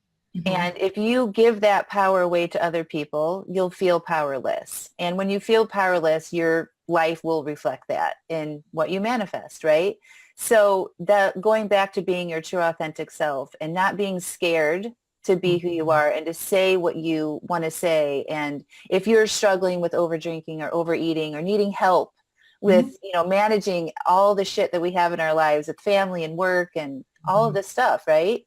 And just being open about that and telling people and sharing your story from your own vulnerability is power. And it doesn't make you weak. It doesn't mean that there's something wrong with you. It makes you powerful when you're brave enough to share that authentic being who you are and what has led you to your current state in your life. And if I didn't do that, I wouldn't be here today. If I didn't just say, hey guys, I'm taking a break from drinking until I lose the weight that I want to lose, I wouldn't have been a life coach. I wouldn't have created a business helping other women change their lives if I was scared and worried about seeming like I was out of control or didn't have power. So you have all the power within you to create whatever you want in your life. It just takes being aware, tapping into your true authentic self, going for after what you want in your life and how you want it to manifest. So that's what I wanted to share about power. And I think you're a total badass. Well, thank you. So are you. I'm so glad that you came on here, and I'm so glad I get to work with you on a regular basis. And just thank you. And we should thank our mutual friend for putting us in touch. Hi. Yes. Hi. Thank you so much. Let's go over to Facebook and see if we have any comments or we might, huh? On over there. Let's see. Maybe some of our mutual friends came on. Oh, we got a few comments here. So Jenna says, thank you both to sharing your insights. I'm so glad you're in my community. Oh my gosh, prep for where we are now and where we are going. Yes. Oh, we've got a former English teacher here. Mary, she says, greetings from another former English teacher. Let's see what else. Yeah. We've got some love going on here. Hold on. Good. See how this works. See, it's a new model of power and leadership. Right. All right. I don't see anything else, but we may get some comments later. But thank you again so much. Yep. And I'm just going to disconnect from Facebook here. And we will go. You can hang up too if you want. Okay. We're still recording or no? We're good? I don't know. I'm just going to end it. I love you. This is fun. Thank you. Soon. All right. Talk to you later. Bye.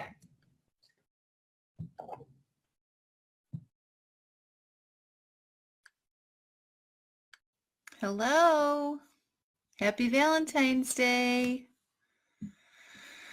How is everybody today? I am feeling all the love. So I'm going to give you guys a few minutes to join in. And as you come in, say hello to me. Comment in the comment box. Give me a little heart love, all that good stuff so I know you're watching and that you can hear me and that you can see me. Oh my gosh, today's been a wonderful day so far. My kids actually had a delayed opening today from school. And so they were able to sleep in, and I made them a lovely breakfast, and we got to just kind of relax into the morning and get excited about this evening. And I made some homemade pizza dough. We're going to make heart-shaped pizzas tonight. My husband's getting off work early, and we're just going to have a big old love fest up in the Masonic household. So I'd love to hear what you guys are doing. So comment below. Let me know what's going on. I am all about the love today and this month. If you guys have been listening to the podcast or following along, I love love. I love feeling love. I love generating love. It's all just amazing. I never regret feeling love. It's just one of those emotions that always feels good to me. So if you guys are joining in, I'm seeing a lot of people popping on. Say hello. Hi, Melissa. How are you? I love you guys. Thanks for coming on today. I've been super excited about this Facebook Live and sharing all of the things that I know about love. And why not on Valentine's Day, right? We're all, might be celebrating with our family and our friends tonight. And if not, I'm going to teach you guys how to feel self-love so you don't need anything outside of yourselves to feel the amazing feeling of love, which is awesome. So let me know if you guys are here and you're on, and we're going to get going here. So while we're getting going, you guys can tell me what you're doing for Love Day today, which I know is a big Hallmark holiday, but it's nice to acknowledge the people we love, right? And to take time out of our busy calendars and schedules to reach out to those people and to do little special things for them. It feels really good to do that, right? So thank you, Hallmark, for making Valentine's Day. All right, so I'm going to jump in. I'm actually recording this as well. So we are here today to talk about up-leveling your love, which is super exciting. So first I want to get into sort of defining love. And I actually looked it up in the Merriam-Webster's dictionary because I wanted to make sure I got it right. And I think that's important because I have my own definition of love, but that's probably not the way the mass population feels about it. So Merriam-Webster says love is a strong affection for another arising out of kinship. So that's the kind of love we have for like our parents or our siblings. Another definition under the dictionary definition is personal ties or attraction based on sexual desire. And the third one is affection based on admiration or common interests. And that's the kind of love that I think about, like our friendships or colleagues or things like that. So now for my definition of love, I define love as a feeling I get to experience based on my thoughts about the other person or myself. So what Merriam-Webster fails to mention is that all of those definitions of love, they're generated based on thoughts that you have about the other person or yourself. So yes, we have these buckets, right? We have the kinship bucket, we have the sexual bucket, and the bucket where we have our partnerships and our romantic relationships, and then we have that love that we have like with our friends and whatnot. But it's always what we're thinking about those people in those buckets that generate the love. So it's the thoughts about the mom and your sister and your siblings. I did a little bit of research in putting this Facebook Live together because I wanted to make sure that it wasn't all just sort of my circle of influence and what I believe. I believe that when we present information to the masses, that we should look and make sure we get a lot of different opinions and facts about it, and then you can base your own opinion. So I know what my mentors and my colleagues and my coach thinks about love, and it's very similar to me. It's our thoughts that generate this feeling, right? But to remove myself from that circle of influence, I did a little bit of research on it. And I was actually pretty disappointed in what I found. There was a lot of articles, even in like Psychology Today, that says you can generate love based on doing all of these things, like eating special food or go getting a massage and doing these things, like these actions that will help you feel love. And I'm challenging them that because it's just what you're thinking about those things that make you feel love. I think that's a very important concept for us all to be conscious and aware of.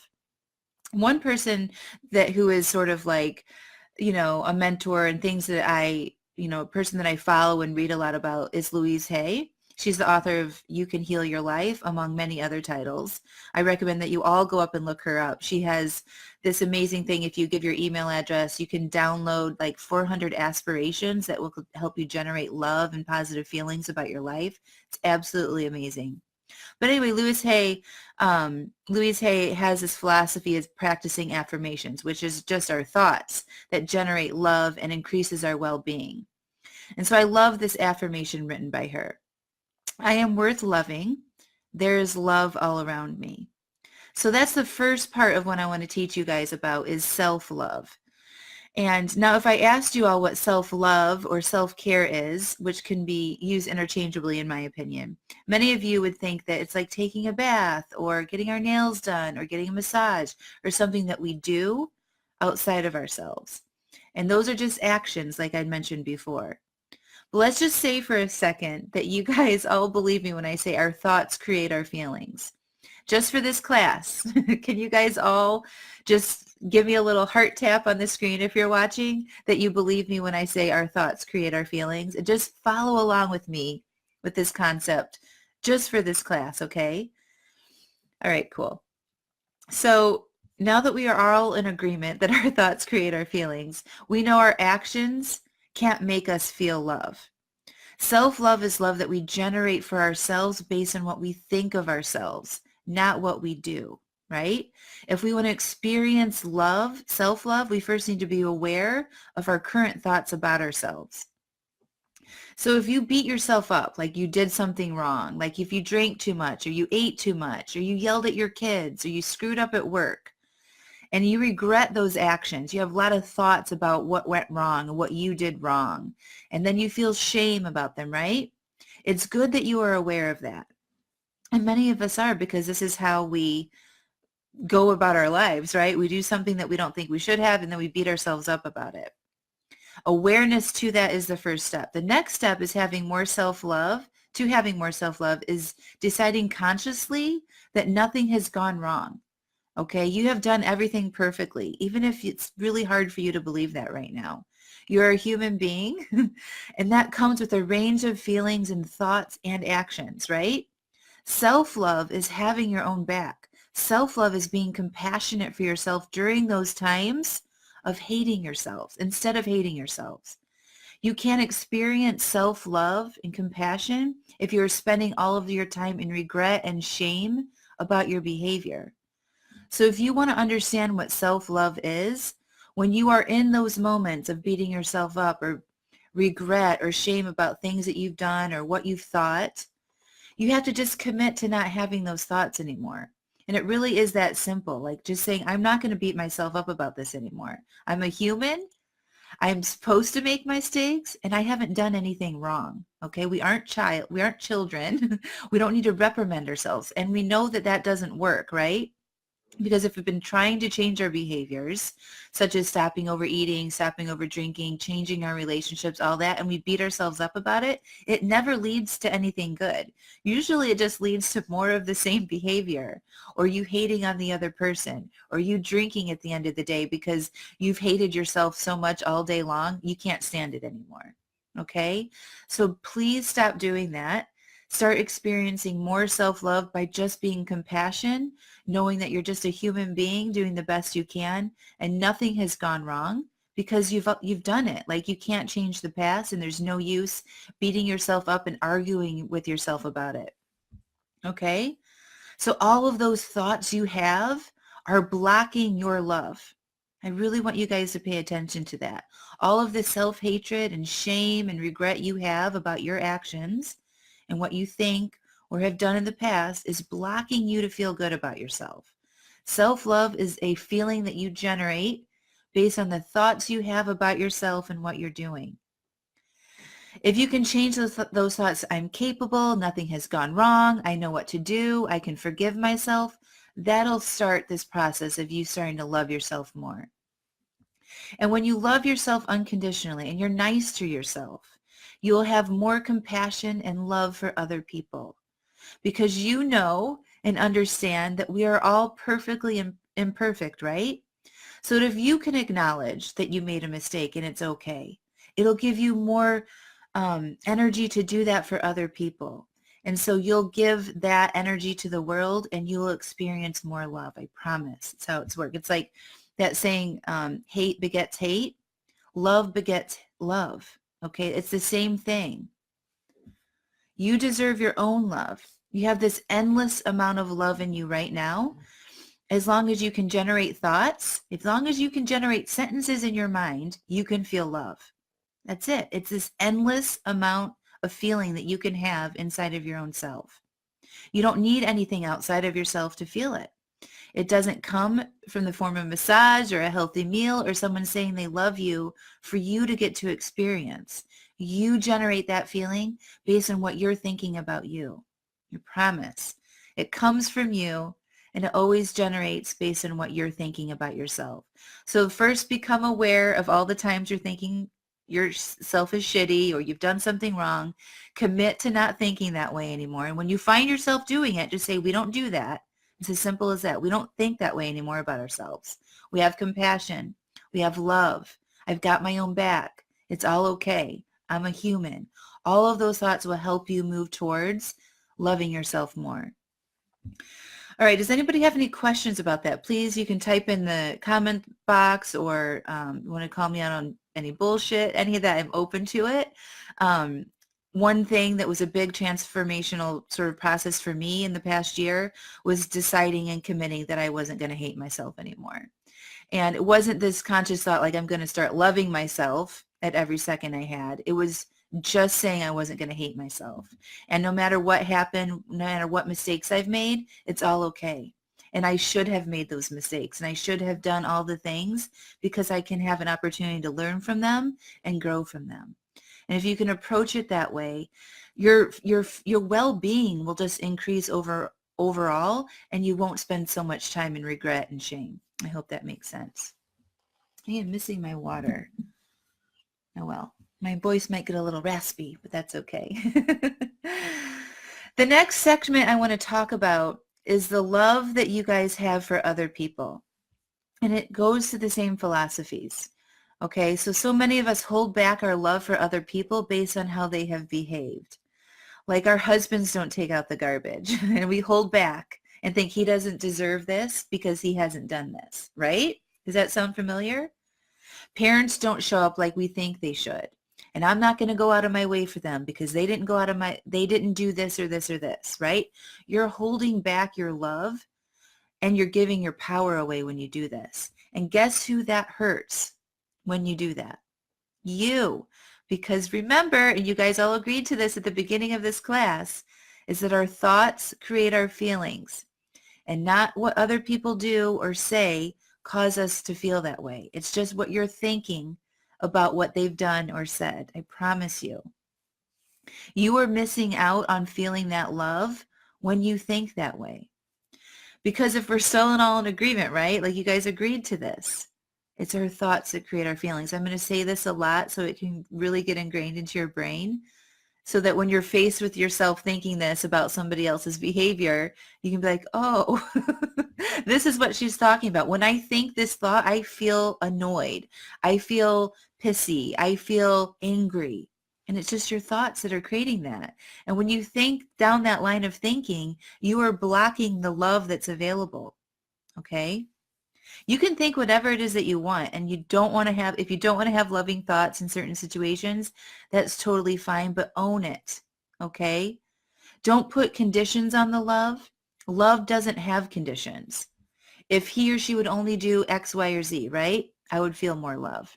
When you do this, you give your power of love away to somebody else. And who wants to do that? Who wants to give their power of feeling love away? Like, I don't want to. I don't want to give it away to somebody else so that they can dish it out whenever they feel like it's necessary. I definitely don't want that. I want to feel love whenever I want to feel it. And I don't want to have to rely on somebody else doing something in order to feel it. You can love even if they don't take out the trash. You can love even if they never bring you flowers or a card or make you coffee in the morning. You can love if you don't talk to them. You can love no matter what, even if you never see them again. Do you know how this is possible? Guess. Because our thoughts create our feelings, right? And we can feel love without receiving it back, without the other person doing a damn thing. It's pretty amazing if you think about this. We don't need to have a lover or be in love or have any conditions meant to feel it. We only have to think thoughts that generate love, and the other person doesn't have to do anything. It's amazing.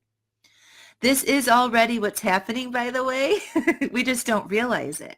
We put all these conditions and parameters around love, and I'm looking for this specific person, and they have to do this and this and this and this so I can be in love. And all of that is bullshit. You can be in love with yourself. You can be in love with whoever is out there if you have loving thoughts about them. Think about this when you first fell in love with your partner, okay? What were you thinking? How is the passion there?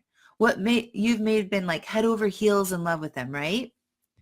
Now, if you're married or you're in a committed long-term relationship, that passion or that in love feeling may have changed a little bit. And it's just because you're having different thoughts and beliefs about that other person. Okay, I doubt that person has completely changed who they are in their core being, right? They're probably very similar to who they were when you first met them. But our thoughts and beliefs about them have changed. We've added parameters and boundaries and obligations to the way they should behave in order to be in a loving relationship with us. And that has changed our feelings of love for them. Okay? If you want to feel more love in your relationships, start thinking more loving thoughts about them. It really is that simple. Shine your light on what is good.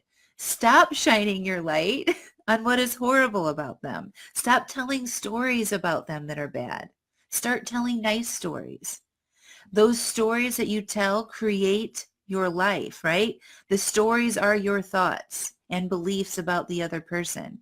If you're bitching about your partner and your husband and your spouse and all that stuff, you are going to create this negativity in your life. And if you want more love, you have to start telling different stories. And stop putting parameters on how they should behave or do things, right? They should be doing exactly what they are doing because they are doing it. And just like you don't want to be controlled and managed, I'm guessing, we shouldn't want to control and manage them. Let them be them, you be you, and you can love them no matter what, I promise. And when you, and I just want to add, if you have those boundaries and think that they should be doing things differently, that blocks love. Okay. If you think they should take the garbage out as soon as it comes to the brim, as soon as it hits that point, they should jump up and take the garbage out. That may have been a thought I've had a few times, not going to lie. And then when it wouldn't happen, I would be super frustrated. And like I would hold on to it. I'd be resentful about it, right? I don't want to do that anymore. I don't want to feel that resentment and anger towards my spouse about the freaking garbage. He shouldn't take out the garbage as soon as it reaches the full tilt because he's doing something else, because he's sitting down, because he doesn't want to. It doesn't matter. I am perfectly capable of doing it. It can wait, like all of these other things. I don't want to feel those negative emotions based on ideas about how the other person should behave anymore. So that was another thing I decided to stop doing. And my relationship, just doing those little things, my relationship improves. I have more love for him. I have more compassion. I have more understanding, right? I don't want him to put rules on me. And so I don't put rules on him. And we have a better relationship for it. All right, so you just have to change what you're thinking about yourself, again, to have loving thoughts, to generate self-love.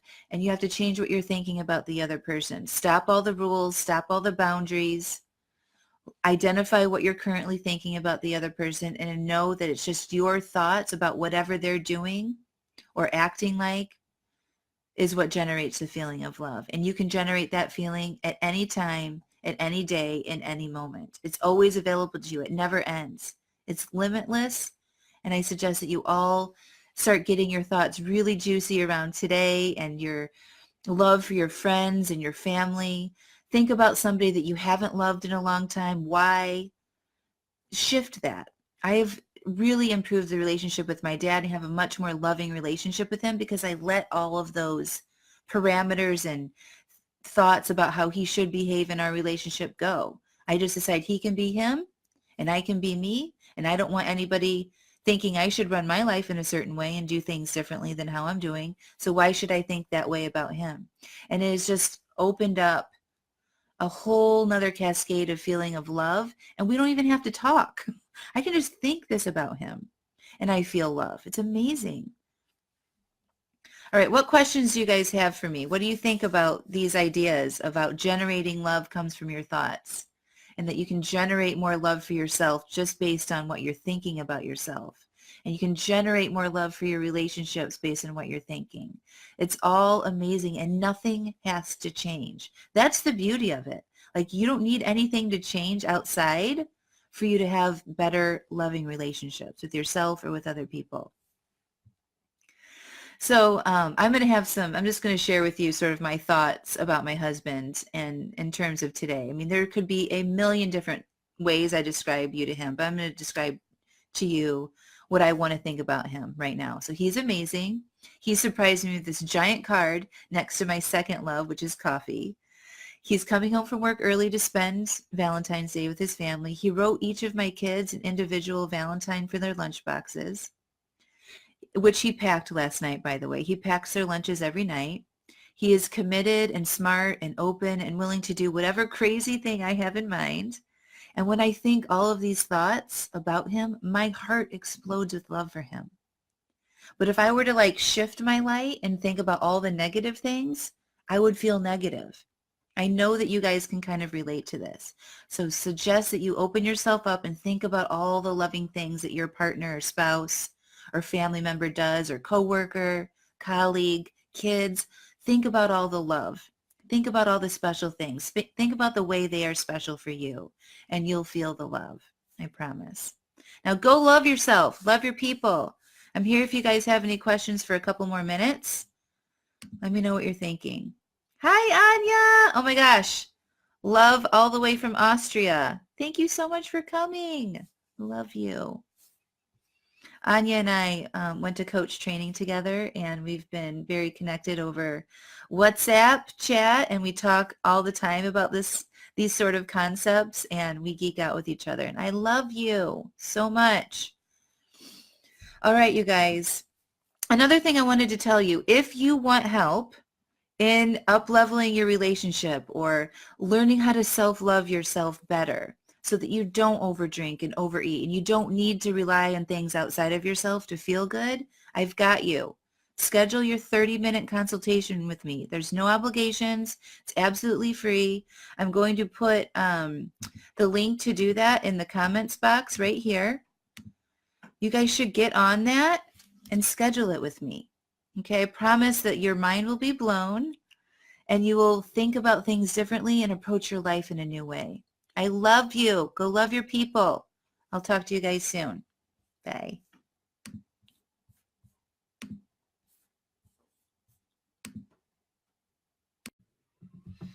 Hello. It's Thursday. I'm live on Facebook. I love starting these things because like nobody's ever here until I actually hit live, and so I have to just talk to myself for a little bit, which is always fun. How is everybody today? I am pretty good. It was Hurricane Matthew, I think, is here today. It hit Florida really bad last night, and now it is sort of like the path is coming up through Georgia and through North Carolina and into Virginia. So it's actually really starting to rain here now. It's pretty heavy. School was canceled. And yeah, so hopefully it won't get too bad and we won't experience too much flooding. But that's what's going on here today. Hi, Stacy. You just had to get a little bit more of me today. I'm super happy to be here. It's pretty cozy in here when it's pouring down rain. I put my two of my three kids in camp today so that they could actually like have some fun instead of just like me yelling at them all day to be quiet while I'm on all these calls. So my daughter is here taking care of my husband who has just got his wisdom teeth pulled yesterday. I feel so bad for him. It was sort of an unexpected thing, and he was like having these mouth issues, and he was feeling sick and like sore throat. So we went into the dentist, and he had like infected wisdom teeth, and he never had them pulled as a kid. So he got them pulled yesterday, and the poor guy is just miserable. So she's taking care of him while I help y'all today. So it's all good. It's all a big family affair. So how are things? Who else is joining me? I can see, only way I can see you and like who's watching is if you send me a little note. So say hello. And if you have any questions, type those in the chat box and I'd be happy to answer them for you today. I've got some questions that people wrote in about and over email and private message me on Facebook that they want me to answer, and I will do that. But if you guys have anything pressing right now, just type it in the chat box and let me know. I am going to hit record on my podcasting software so we can all get this in a podcast later, which will be fun. There has been a lot of chatter on Facebook, and especially in reference to me and what I'm putting out there about over drinking and helping people stop over drinking. So I think I want to address that first and see if that opens up a little bit more conversation. But it's definitely something I feel like I need to address, and that is people that are alcoholics or have serious drinking problems. And if I am... The question is if I'm giving people sort of false hope and that they can moderate their drinking or not. And what I want to tell you all is that I don't teach moderation. I don't teach abstinence. I don't teach sobriety. What I teach is more about you understanding what's going on in your life and how your thoughts create those results for you. And for a lot of us, you know, a lot of you guys that follow me or I coach or you get my emails or you have signed up for my videos is that you have identified with something that I've said, like you are tired of fighting the overdrinking battle and you are a high functioning, high achieving adult. But you know that alcohol might be in the way of you really living the best life possible for you. And so that you're interested in what I have to say because you want to cut back. And that is all amazing. But what I want to address is sort of the label that people put on that or the stigma that's associated with that and let you know that there's absolutely nothing wrong with you. Okay, like our society has taught us that if we can't drink like normal people, that there's something wrong with us. And I want to remind you all that alcohol is a drug. It's just a legal drug here in the US. And it comes with its own set of issues. And it needs to be treated with respect. And so many of us overuse it and overabuse it. And it can lead to many serious problems down the line if those things aren't addressed.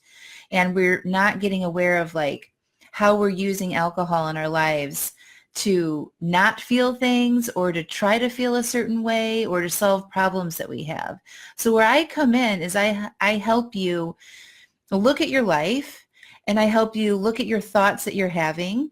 And I show you how those thoughts create certain feelings such as over-desire, or they're creating anxiety, or they're creating overwhelm. And you're using alcohol to try to get rid of those feelings or to answer to that over-desire that you have for it. So alcohol is sort of like further down the line, and it's sort of like a side effect of what's going on in our brains, okay? So I am not here to provide like a addiction program or to help people get sober. What I'm here to do is to help you see that your thoughts that you're having create the results in your lives. And we have a thought, and that thought creates a certain feeling, and that feeling causes us to take certain actions. And sometimes those actions are over drinking or drinking too much or overeating or getting on Facebook too much or shopping or gambling or whatever it is that's sort of like outside of ourself that we're looking to solve our problems with.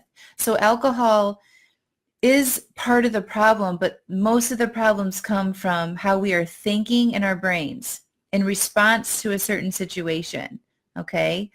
And I just want us all to be aware of that. I am not like offering a treatment or a sobriety solution here. I'm just offering you an alternative way to think about your life. I'm helping coach you see that you have all like a plate full of thoughts that you can have, and you can pick ones that serve you and move you along down that path to the life that you want to live, and help you identify which ones aren't serving you and show you how thinking that way causes you to react and to drink or to overeat. And I'm going to teach you how to feel your feelings and to feel uncomfortable and to feel that desire to be there without responding to it by drinking. So I just sort of wanted to address that. Hey, Shauna, real quick, because there's been a lot of chatter about, you know, what I'm teaching and putting out there and making promises to people. And I'm not promising that you're going to be like able to moderate your alcohol. You get to decide how your relationship with alcohol is. If you want to moderate how much you drink, that's totally up to you. If you want to sustain from it, I can help you with that as well. I currently don't drink. My process has been, you know, when I first started this and learning and managing my urges and my desires and being aware of what I was thinking, I did moderate and I made drink plans and I planned ahead for situations, whether I was going to drink or not going to drink. And then what happened eventually is that I discovered all the benefits of not drinking and how amazing I was feeling. And then now I've decided that I just don't want to drink. And I have no desire for it. I don't miss it. And I know that that's possible for so many of you too. And I know that so many of you identify with my story as a working mom and having to juggle all of those things. And I was looking to wine to sort of help me through those overwhelming and the anxiety. And so what I teach is sort of the path that I took and proven tools and tactics to help you reduce that desire so much that you could take it or leave it. And now I just don't want it. And it's absolutely amazing. Like, it's life-changing stuff, and you shouldn't be ashamed of wanting to learn more about it. You shouldn't be ashamed about what other people are thinking. Pretty much alcohol is overabused in our society on a regular basis. And unless we're really aware of what's going on and how we're using it in our lives, it can become a problem for you. So hopefully what I'm putting out there helps. And if you guys have any questions, just send me a little message in this chat box about that. But I just wanted to sort of address that right now. What else is going on for you guys? I've coached a lot of people this week on self-doubt, which is a big one for us, right? Like, we have these limiting beliefs and thoughts about starting something new or doing something scary. And those thoughts about that prevent us from doing the things in our lives because we're like, we don't know if we're going to do it right or what other people will think. And we worry so much about those things that it prevents us from taking the action that we want to take. And what has really helped me in those situations is just saying, I'm not in control of what anybody thinks of me. I'm not in control of their opinions, what they're thinking, and honestly, it's none of my business. And my doubt and my insecurities are something that I need to work on for myself and not worry about what other people are thinking of me. So if you find yourself doubting because you're scared of what other people will think or that you don't have what it takes because of your past or whatever, just let that stuff go. Like, seriously, don't be scared what other people are thinking. Like, it doesn't move you forward in the life that you want to live, first of all. It's a big waste of time because you have no idea what other people are thinking unless they've actually told you to your face what they're thinking. And it still doesn't matter.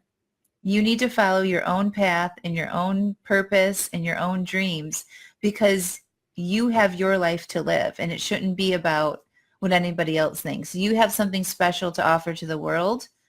And if you worry about what other people are thinking, you're not going to be offering it. You're not going to be sharing it with the world. You're not going to be living your full, amazing, capable self because you're letting that self-doubt and those thoughts about what other people might be thinking of you block you from doing that. So just be aware of those things. What else? I have major obstacle thoughts. I think often that there's this something that I need to tap into that's like outside of myself, like an energy or a guidance or a flow that I need to tap into that isn't accessible by my thoughts. So it's like something outside of myself. And so when I try to tap into that, it's a struggle because it's like, where is it? Where is that flow? Where's that energy? Like, how do I get there? And what I need to think is I can have that energy and flow and tap into it just by changing the way I'm thinking. So that was a big discovery for me this week by getting coached, was that I have that available to me whenever I want it. And it just depends on what I'm thinking for me to tap into it. So that was a huge shift for me this week. And I've been able to tap into my own energy and my own like source of that so much more easily now when I know that it's just my own thinking that can get me there. Like nothing else from the outside, even if I can't see it, if that makes any sense at all. You are able to create that for yourself based on what you're thinking. So if you want to tap into the energy of somebody that you think is interesting or somebody that's successful or somebody that has, successfully stopped over drinking and overeating, just look to yourself, create the thoughts that you need to create that gives you that feeling. And I recommend that you guys all just do some thought work on that, write down what you're thinking, and then how thinking those thoughts, understand how they make you feel. And so whatever it is that you want to feel, what do you need to think to get there? Like it's seriously that easy, but you have to spend some time with it. You have to be aware of what you're thinking. You have to put the pen to the paper. This is so much easier to do when you are writing versus just kind of like sitting there and thinking about it. So what else do you guys have for me? There was just some big questions I had was just like obstacles. Most of the obstacles that we have are in our own mind, right? Like sometimes we think it's, oh, there's an obstacle and I don't have enough time, or I don't have enough money to do what I actually want, or my kids need, so much of my time and space. And it's only what you're thinking that is your obstacle about those things. So what is it that you think about money? And why is that an obstacle for you? Write out all that stuff. It's all just your thinking. What is it about your time that is causing it to be an obstacle for you? Write out all that stuff and see that they're just sentences. They're beliefs that you have about your time that actually like prevents you from moving along down the path. Those are some really, really cool concepts and like things that I've been working on personally that have been really helpful to help me keep moving towards my goals, right? Like that's all what we want. We want something that we don't have, right? Like I want to, have a very successful business where I'm coaching all of these amazing, successful women to stop over drinking. And so what is it that's in my way of doing that? Myself. That's the only thing that's in my way. And I'm working on that and I'm building my business and I'm learning things about myself and it's scary and I only have so much time, but none of that matters. Like I still can do it all. And it's just like reframing our minds and our thoughts that will help us get to our end goal. And growth and change and all that stuff is supposed to be uncomfortable. If it was easy, everybody would do it. And I'm guessing if you're here listening to this is that you know that and you want something to change. And I'm glad. Like it's amazing. Like that separates you from the rest of the people that just sit around and complain about their lives and never do anything, right?